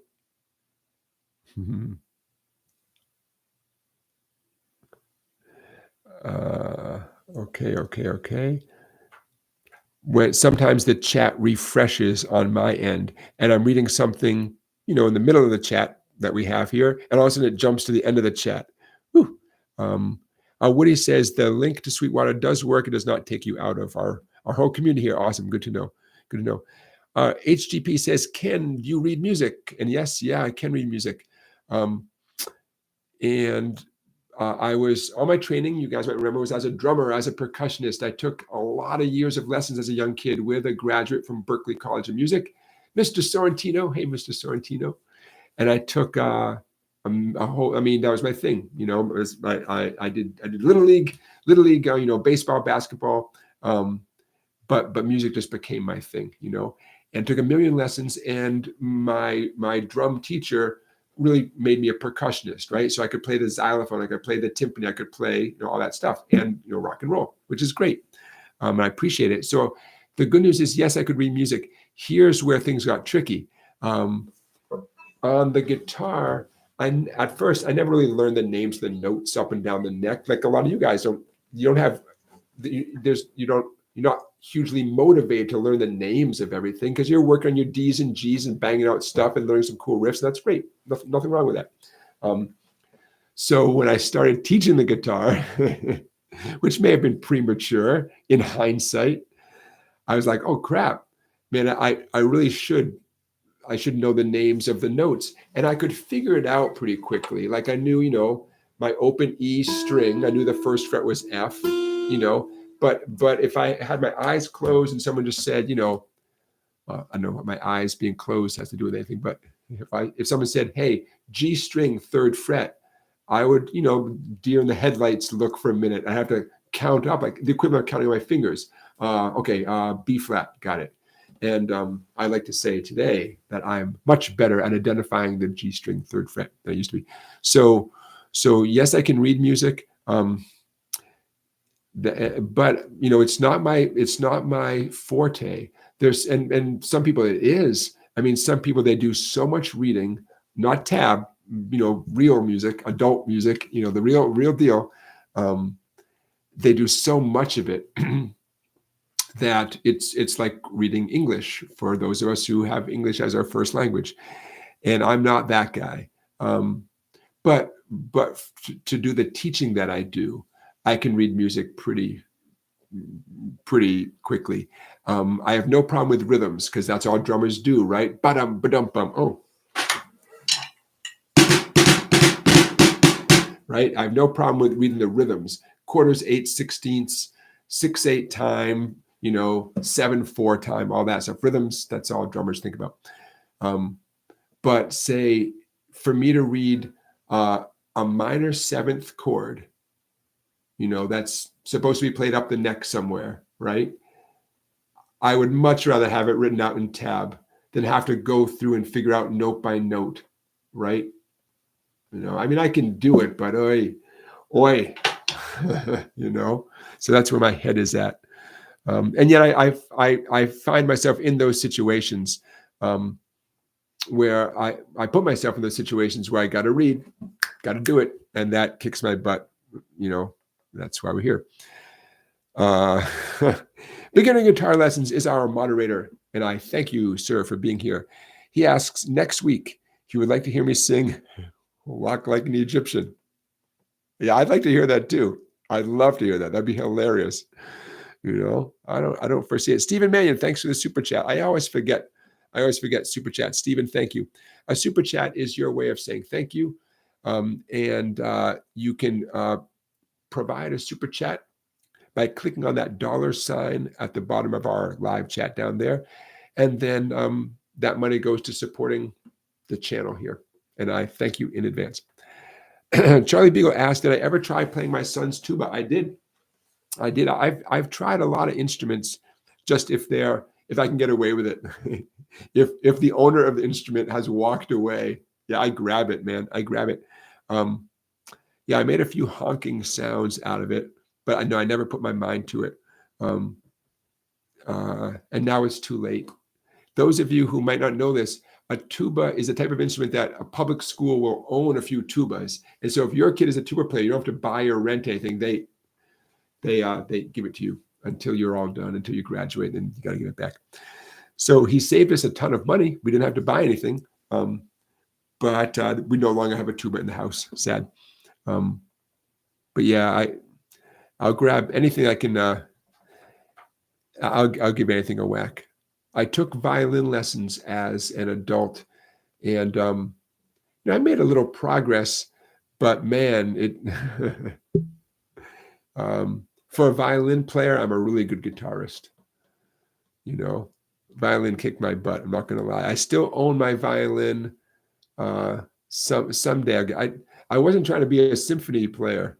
You know, I want to play a little country fiddle, play everything but classical music. I was fine playing everything but classical music, and man, what a crash and burn! I can't blame my teachers. I took lessons from a few different teachers. Part of my problem was I would play violin for 2 hours, practice for 2 hours, and make a tiny improvement. I'd play the guitar for 2 hours, and man, I could feel all these new things I knew how to do. Part of that is they're very different instruments, but I couldn't escape the little thought that maybe the universe is trying to tell me something. That pesky universe, it's got an opinion about everything. So, Stephen, thank you for your super chat.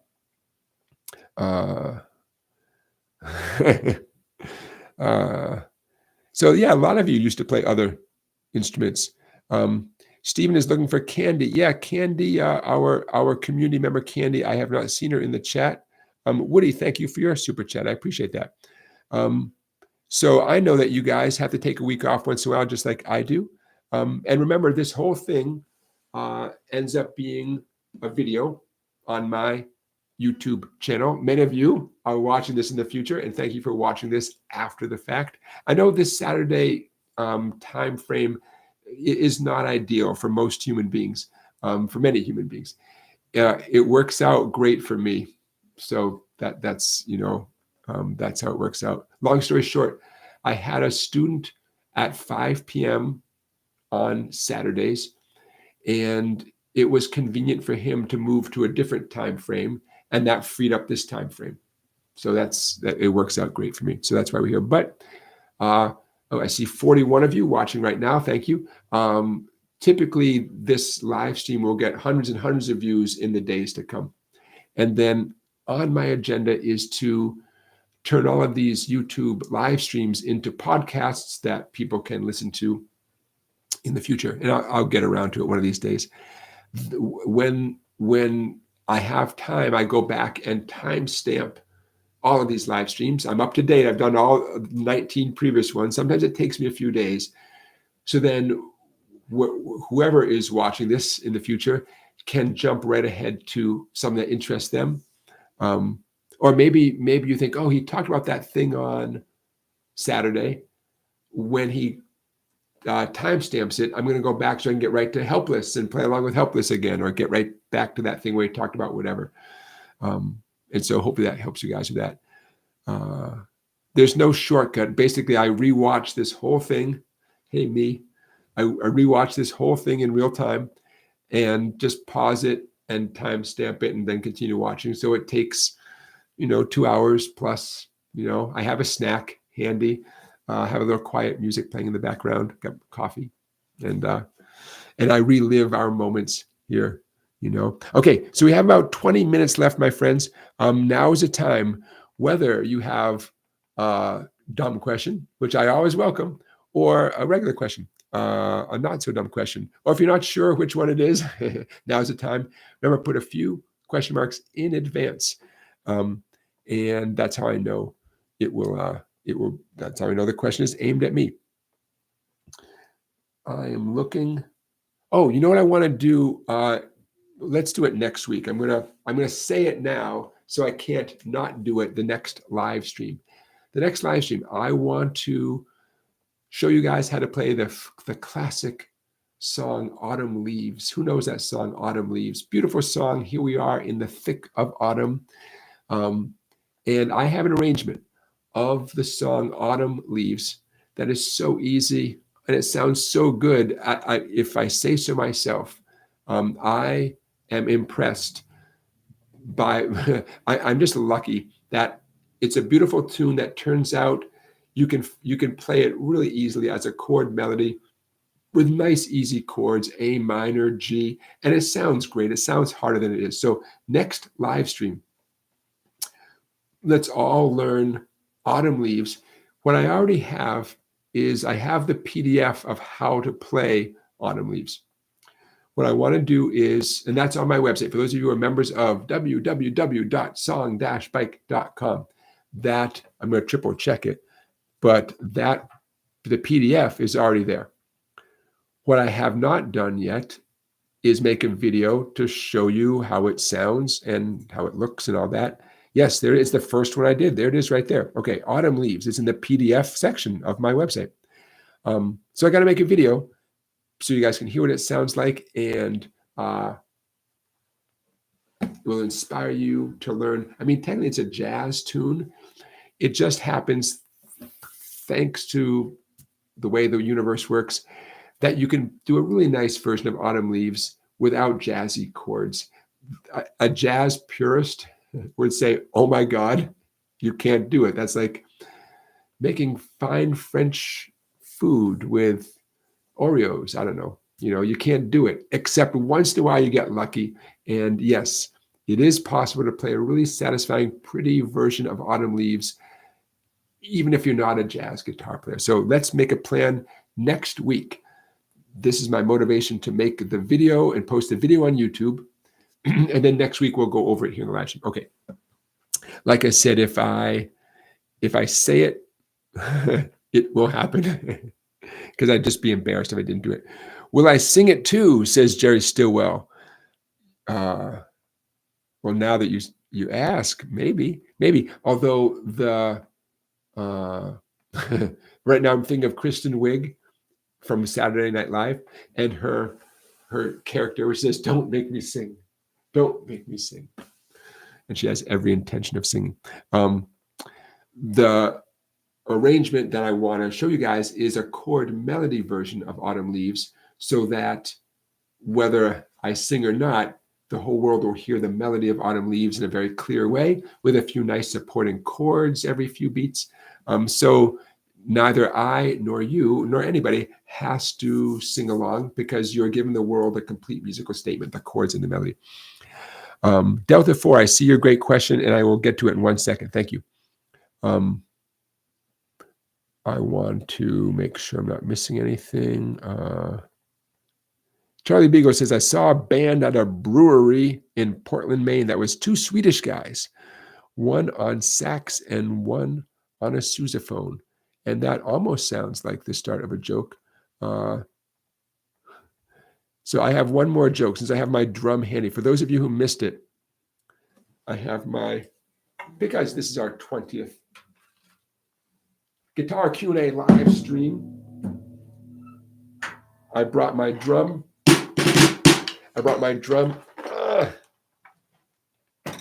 In from the other room. By the way, if the drum does not sound particularly loud, I got a Gladstone pad. Any drummers know what I'm talking about? A Gladstone pad. I got that on top of the drum, so it's not too loud. Okay, so continuing on with the fact that a little makes any joke funnier. Let's try it again. The joke is, I got carded at a liquor store, and my Blockbuster card fell out of my wallet. The cashier said, never mind. There you go. Makes any joke funnier. Get it? Blockbuster. For those of you outside the US, it probably was not funny at all. I know if you're not up to date on what I know, are Blockbusters everywhere. I don't know. A beer and a mop. That's still my favorite joke.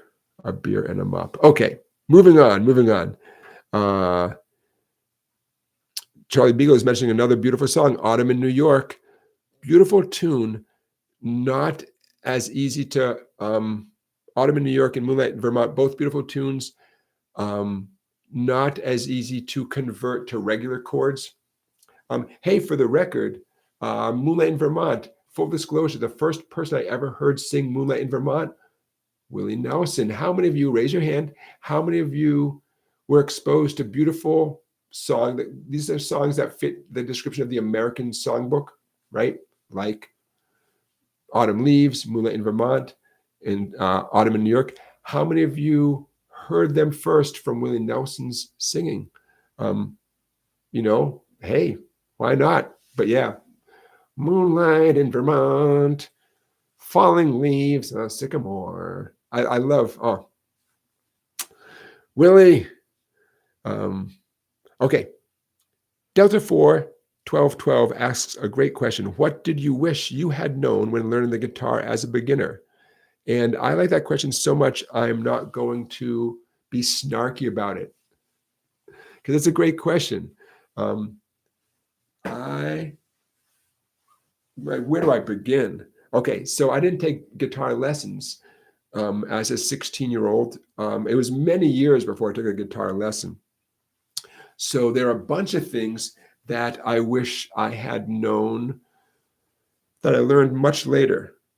I mean, we got approximately 15 minutes left, and I could spend a whole lesson this. Okay, but let me show you, because if I show you a handful of things, at least one of them is going to be relevant to, look at that, 40 people. You guys are hanging in there, man. 40 people, 35 thumbs up. Love it. Okay, so in no particular order, here are the things. And by the way, I encourage you guys to ask this question to any guitar player, period. Anyone. What do you wish you had known? And don't settle for a snarky question like, well, I wish I'd known. I don't know. Don't a snarky answer. I mean, say no, seriously. What do you wish? Okay. I wish I knew how easy finger picking was. Long story short, but the first time I ever tried a finger picking pattern, it was slow, mechanical, not satisfying. It didn't sound like what I thought finger picking should sound like, so I stopped. And it was years before I did it again. I'm going to use landslide as an example. Technically, landslide is capoed up at the 3rd fret. I'm going to keep it simple. The first chord of landslide is a C chord, so I'm going to illustrate this in a C chord. What most guitar teachers call the landslide pattern is a 7-note pattern, which is really 4 notes that you repeat, but you just don't do the 4th note. 1, 2, 3, 4, and then 1, 2, 3. Okay, so the landslide pattern, for example, oh my God.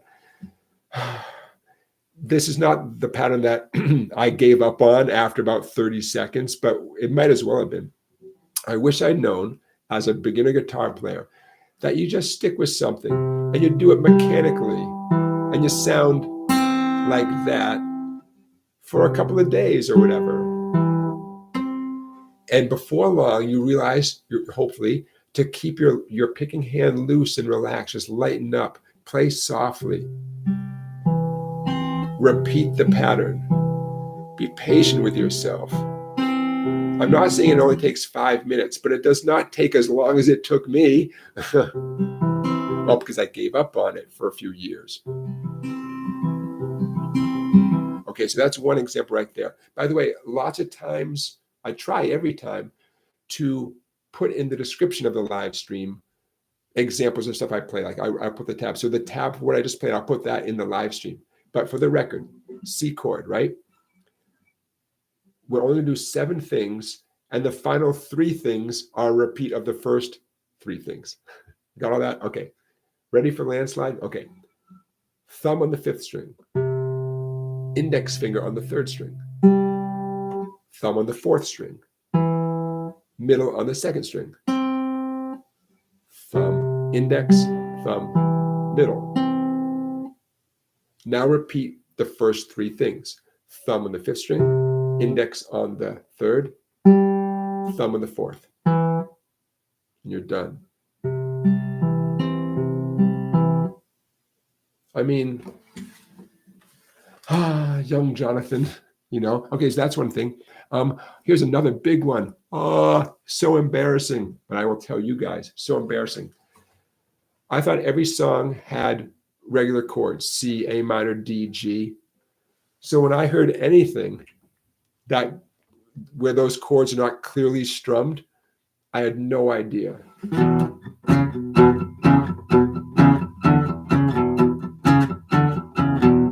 I would kill myself trying to figure out what chords that was. I would get so frustrated. What is that? Now remember, I'm doing this without any looking at the person's fingers. I'm doing this. I'm listening to a cassette tape, an LP record, whatever. Killing myself to find out what chord that was. So embarrassing, Okay. Another thing I wish I'd known. I wish I'd known how often a songwriter will write a song where there's a chord. I'm going to illustrate this with a C chord. And the second chord is still a C chord minus one finger. I'm going to take off my index finger. I'm going to put my index finger back. Take my index finger off. Okay? I didn't know that was a thing. So again, I would knock myself out. What's that second chord? What's the second chord? And I was working on Everybody's Talking at Me. Remember Everybody's Talking, right? Made famous by one guy, but who wrote Everybody's Talking? Anyone? I bet you know who wrote Everybody's Talking. Harry Nilsson had the hit version of it, but who remembers who wrote that song? Very interesting guy. Very interesting guy. So I remember working on Everybody's Talking, and I couldn't figure out the second chord.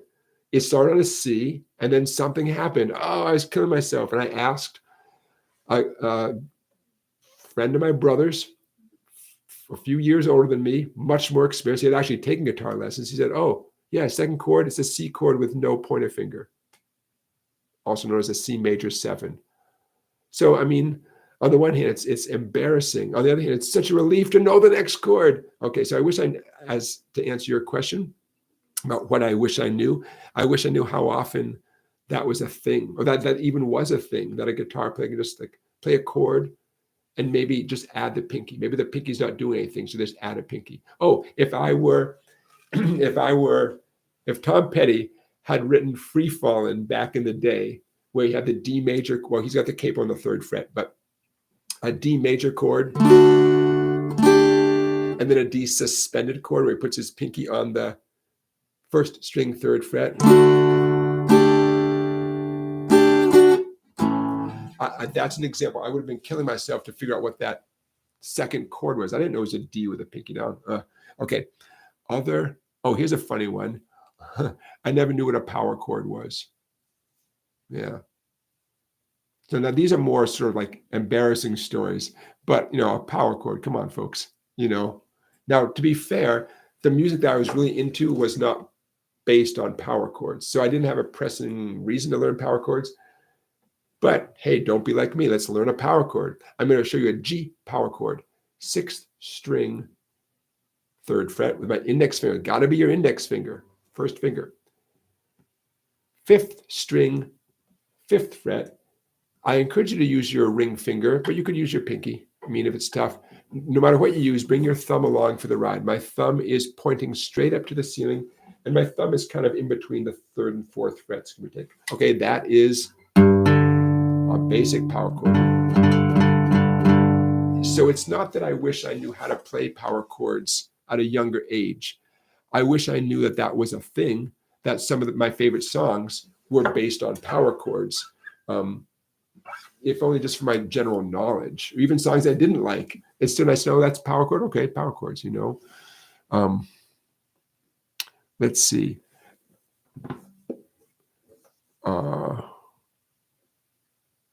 I'm sure, an hour from now, I'll think about 11 more things. So it's possible, Delta 4, that we will return to this subject at a later live stream.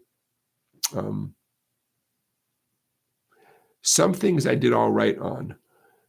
And that's my journey, so to speak. Like, I don't remember struggling with bar chords. Not that they're easy by any means. I don't remember struggling with that. I think I just, worked at him and eventually got him. I wasn't in a rush or anything, fortunately, all those years of drum lessons, I don't remember having any big concerns about rhythm. Oh! I thought of one more. But to finish that thought, my right, 6, 7 years of drums. If you don't have a sense of rhythm by then, So yeah, so my right hand was very comfortable doing downs and ups and back and forth and stuff. Okay, here's one thing that I wish I'd known from day one that I discovered by accident. The whole boom chick concept. I'm going to illustrate this with a G chord. At its most basic level, I'm strumming, in this case, the fat 6th string, or a G major chord, and I'm answering back, so to speak, on the skinny treble strings. How many skinny treble strings? I don't know, 3 or 4, doesn't matter. Okay, now I wish I'd known from day one that was an extremely common approach to rhythm guitar.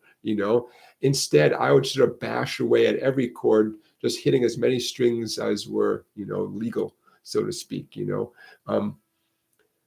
I would see people doing that thing, the boom chick concept, without knowing what they're doing. Part of it, I'm going to show off for a second. Part of it is how fast they were going. So I'd see someone like at an open mic night, and they're going like a.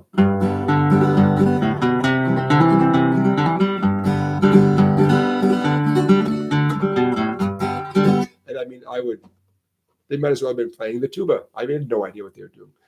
Literally, and stop me if I've told you this before, I was busking in the subway in Chicago. I couldn't tell you which subway station. I could take a guess, but I was busking in the subway station in Chicago as a very young adult.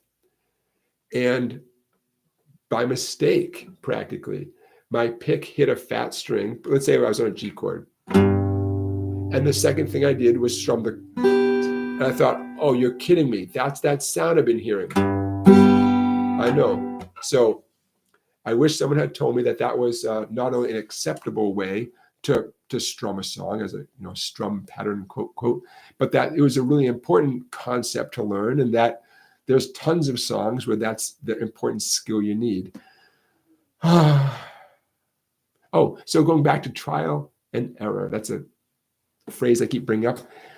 Trial and error is a valid way of learning stuff, right? Many of you are adults. On paper, you're an adult, right? Your neighbors think you're an adult. So you've learned a lot in your life by trial and error. Great way to learn. Chances are you never forget the things you learn in life that you learn by trial and error.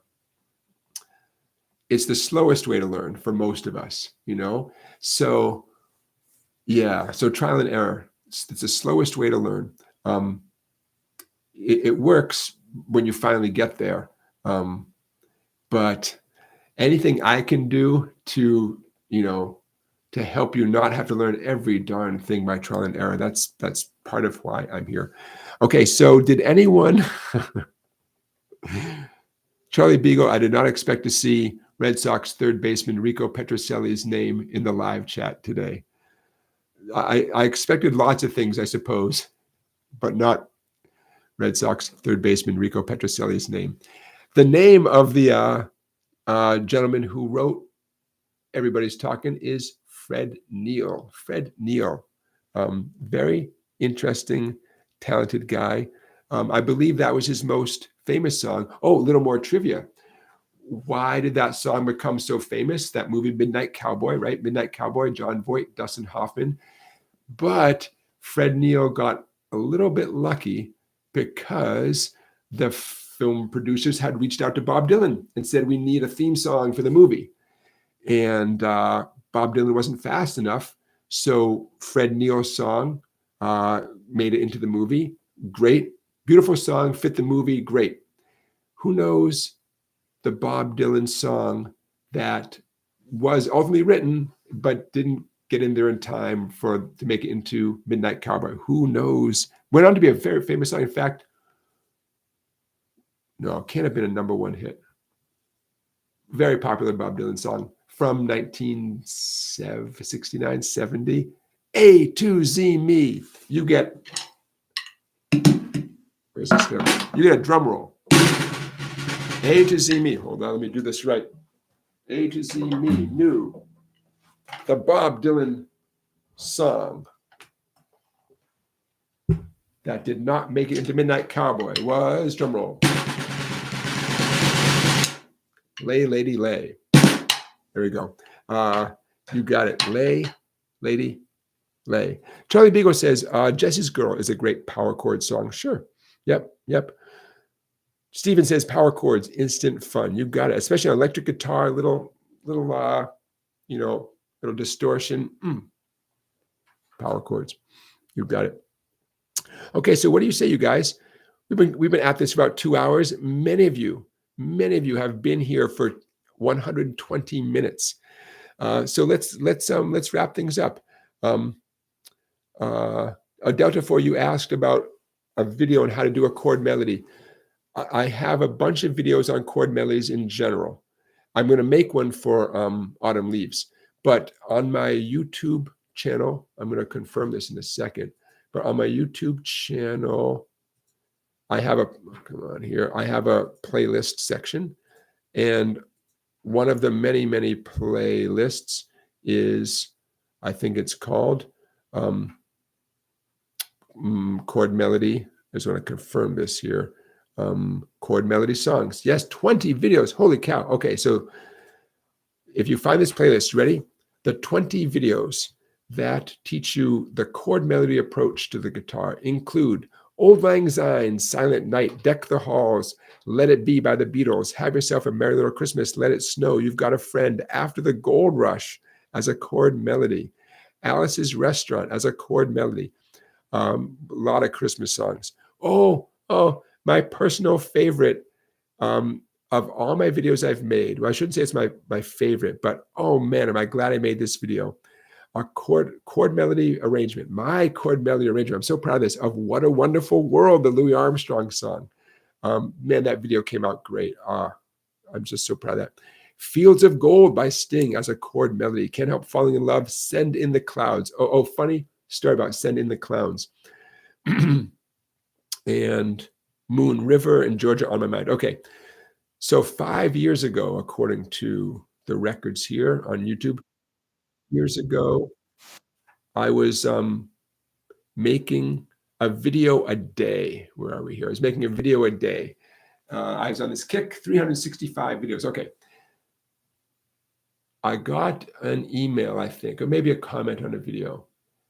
And a woman said, would you consider doing Send in the Clowns? And it had never occurred to me, beautiful melody, beautiful song. It had never occurred to me as to do a guitar version of Send in the Clowns.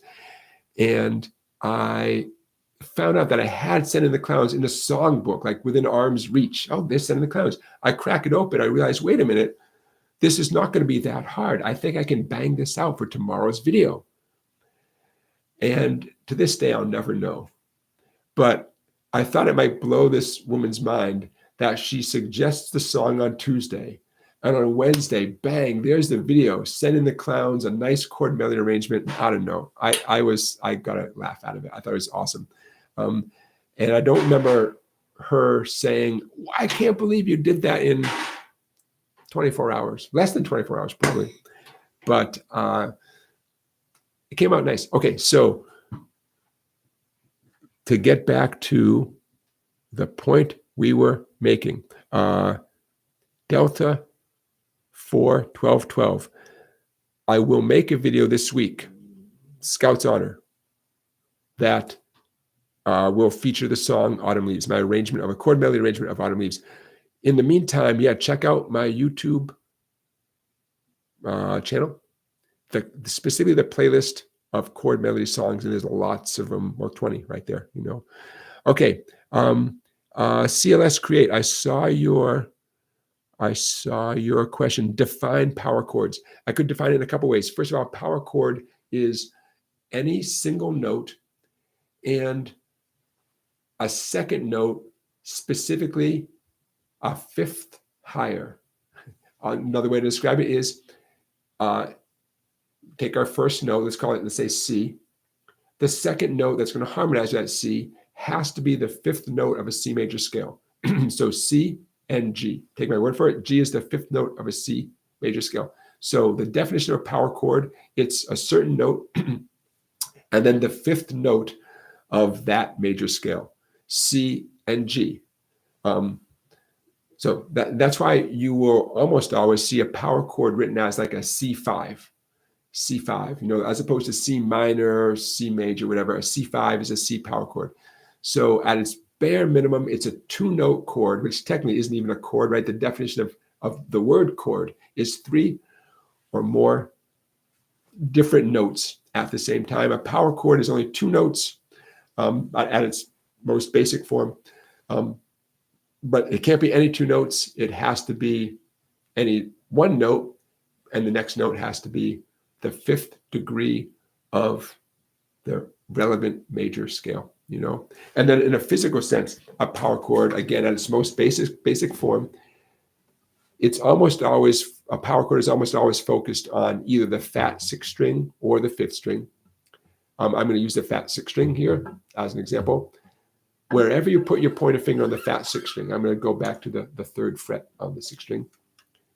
The other note is always on the very next string, 2 frets higher. You can use your ring or your pinky. In this case, 5 on the 5th string. Index 3 on the fat 6th string. Ring finger or pinky, 5 on the 5th string. And in case this is not totally clear, you only strum those 2 notes. Only those 2 notes. Why is it called a power chord? I would venture to guess that on electric guitar, especially with an amp cranked up, some nice distortion, maybe some other special effects, it's a powerful sound. And power chord songs are all over the place. You could just Google it, top 10 power chord songs, and you'll recognize that kind of aggressive power chord kind of sound. Okay, my friends. I think this is a. Hey, Christian, I like that comment. Christian is mentioning Billy Cross, who played with Bob Dylan, lives in Denmark and had a band called Everybody's Talking. I did not know that. Interesting. Charlie Beagle, I know Alice's Restaurant is a long song, but the guitar part repeats over and over again. So yeah, you can everything you need for Alice's Restaurant is not 20 minutes. Does that make sense? You guys know. Okay, hey, you guys. We talked about everything I wanted to. We also brought up the name of Rico Petrocelli, 3rd baseman from the Boston Red Sox. And that, I can't think of a better note to end on. So thank you for being here. I want to remind you the links in the chat to Sweetwater. If you're going to buy anything from Sweetwater anyways, click on the links in the chat. The Baritone ukulele link is will send you to Sweetwater for a perfectly good baritone ukulele. You can always spend more money. Don't let me stop you. But check out that baritone ukulele. If you are shopping for a young person, 5, 6, 7 years old, who wants to play the guitar, or if you want to get yourself a small instrument that you can, take with you on your boat, have some fun, and I think that's going to do it. We had some fun today, huh? Not the worst Saturday, right? Ooh, Saturday Night Live season opener tonight. I might stay awake for that. I just might. Okay. Thank you to Beginner Guitar Lessons for being our moderator. Thank you for those of you who made super chat contributions. I see 2 numbers on my screen that warm my heart. I see 41 of you are still here, but 46 thumbs have been upped. A beautiful thing. It makes me happy. Hey, thank you for listening to my drumming. In a few more weeks, we'll be at the 25th anniversary, a 25th live stream. So, well, got to do something for the 25th, right? Okay, we'll figure it out. All right, I'm going to say a few good nights. Good night, Beginner Guitar Lessons. HGP, good night. Jerry, good night. Charlie, Woody, Bobby Jones, good night. Walter, who else? A to Z, me. Good night, Ron. Good night, Kristen. Good night and good day, those of you who are far away from our shores, maybe experiencing Sunday. Max. All right, you guys, take care. I will see you soon. And play your guitar. Be well. See ya.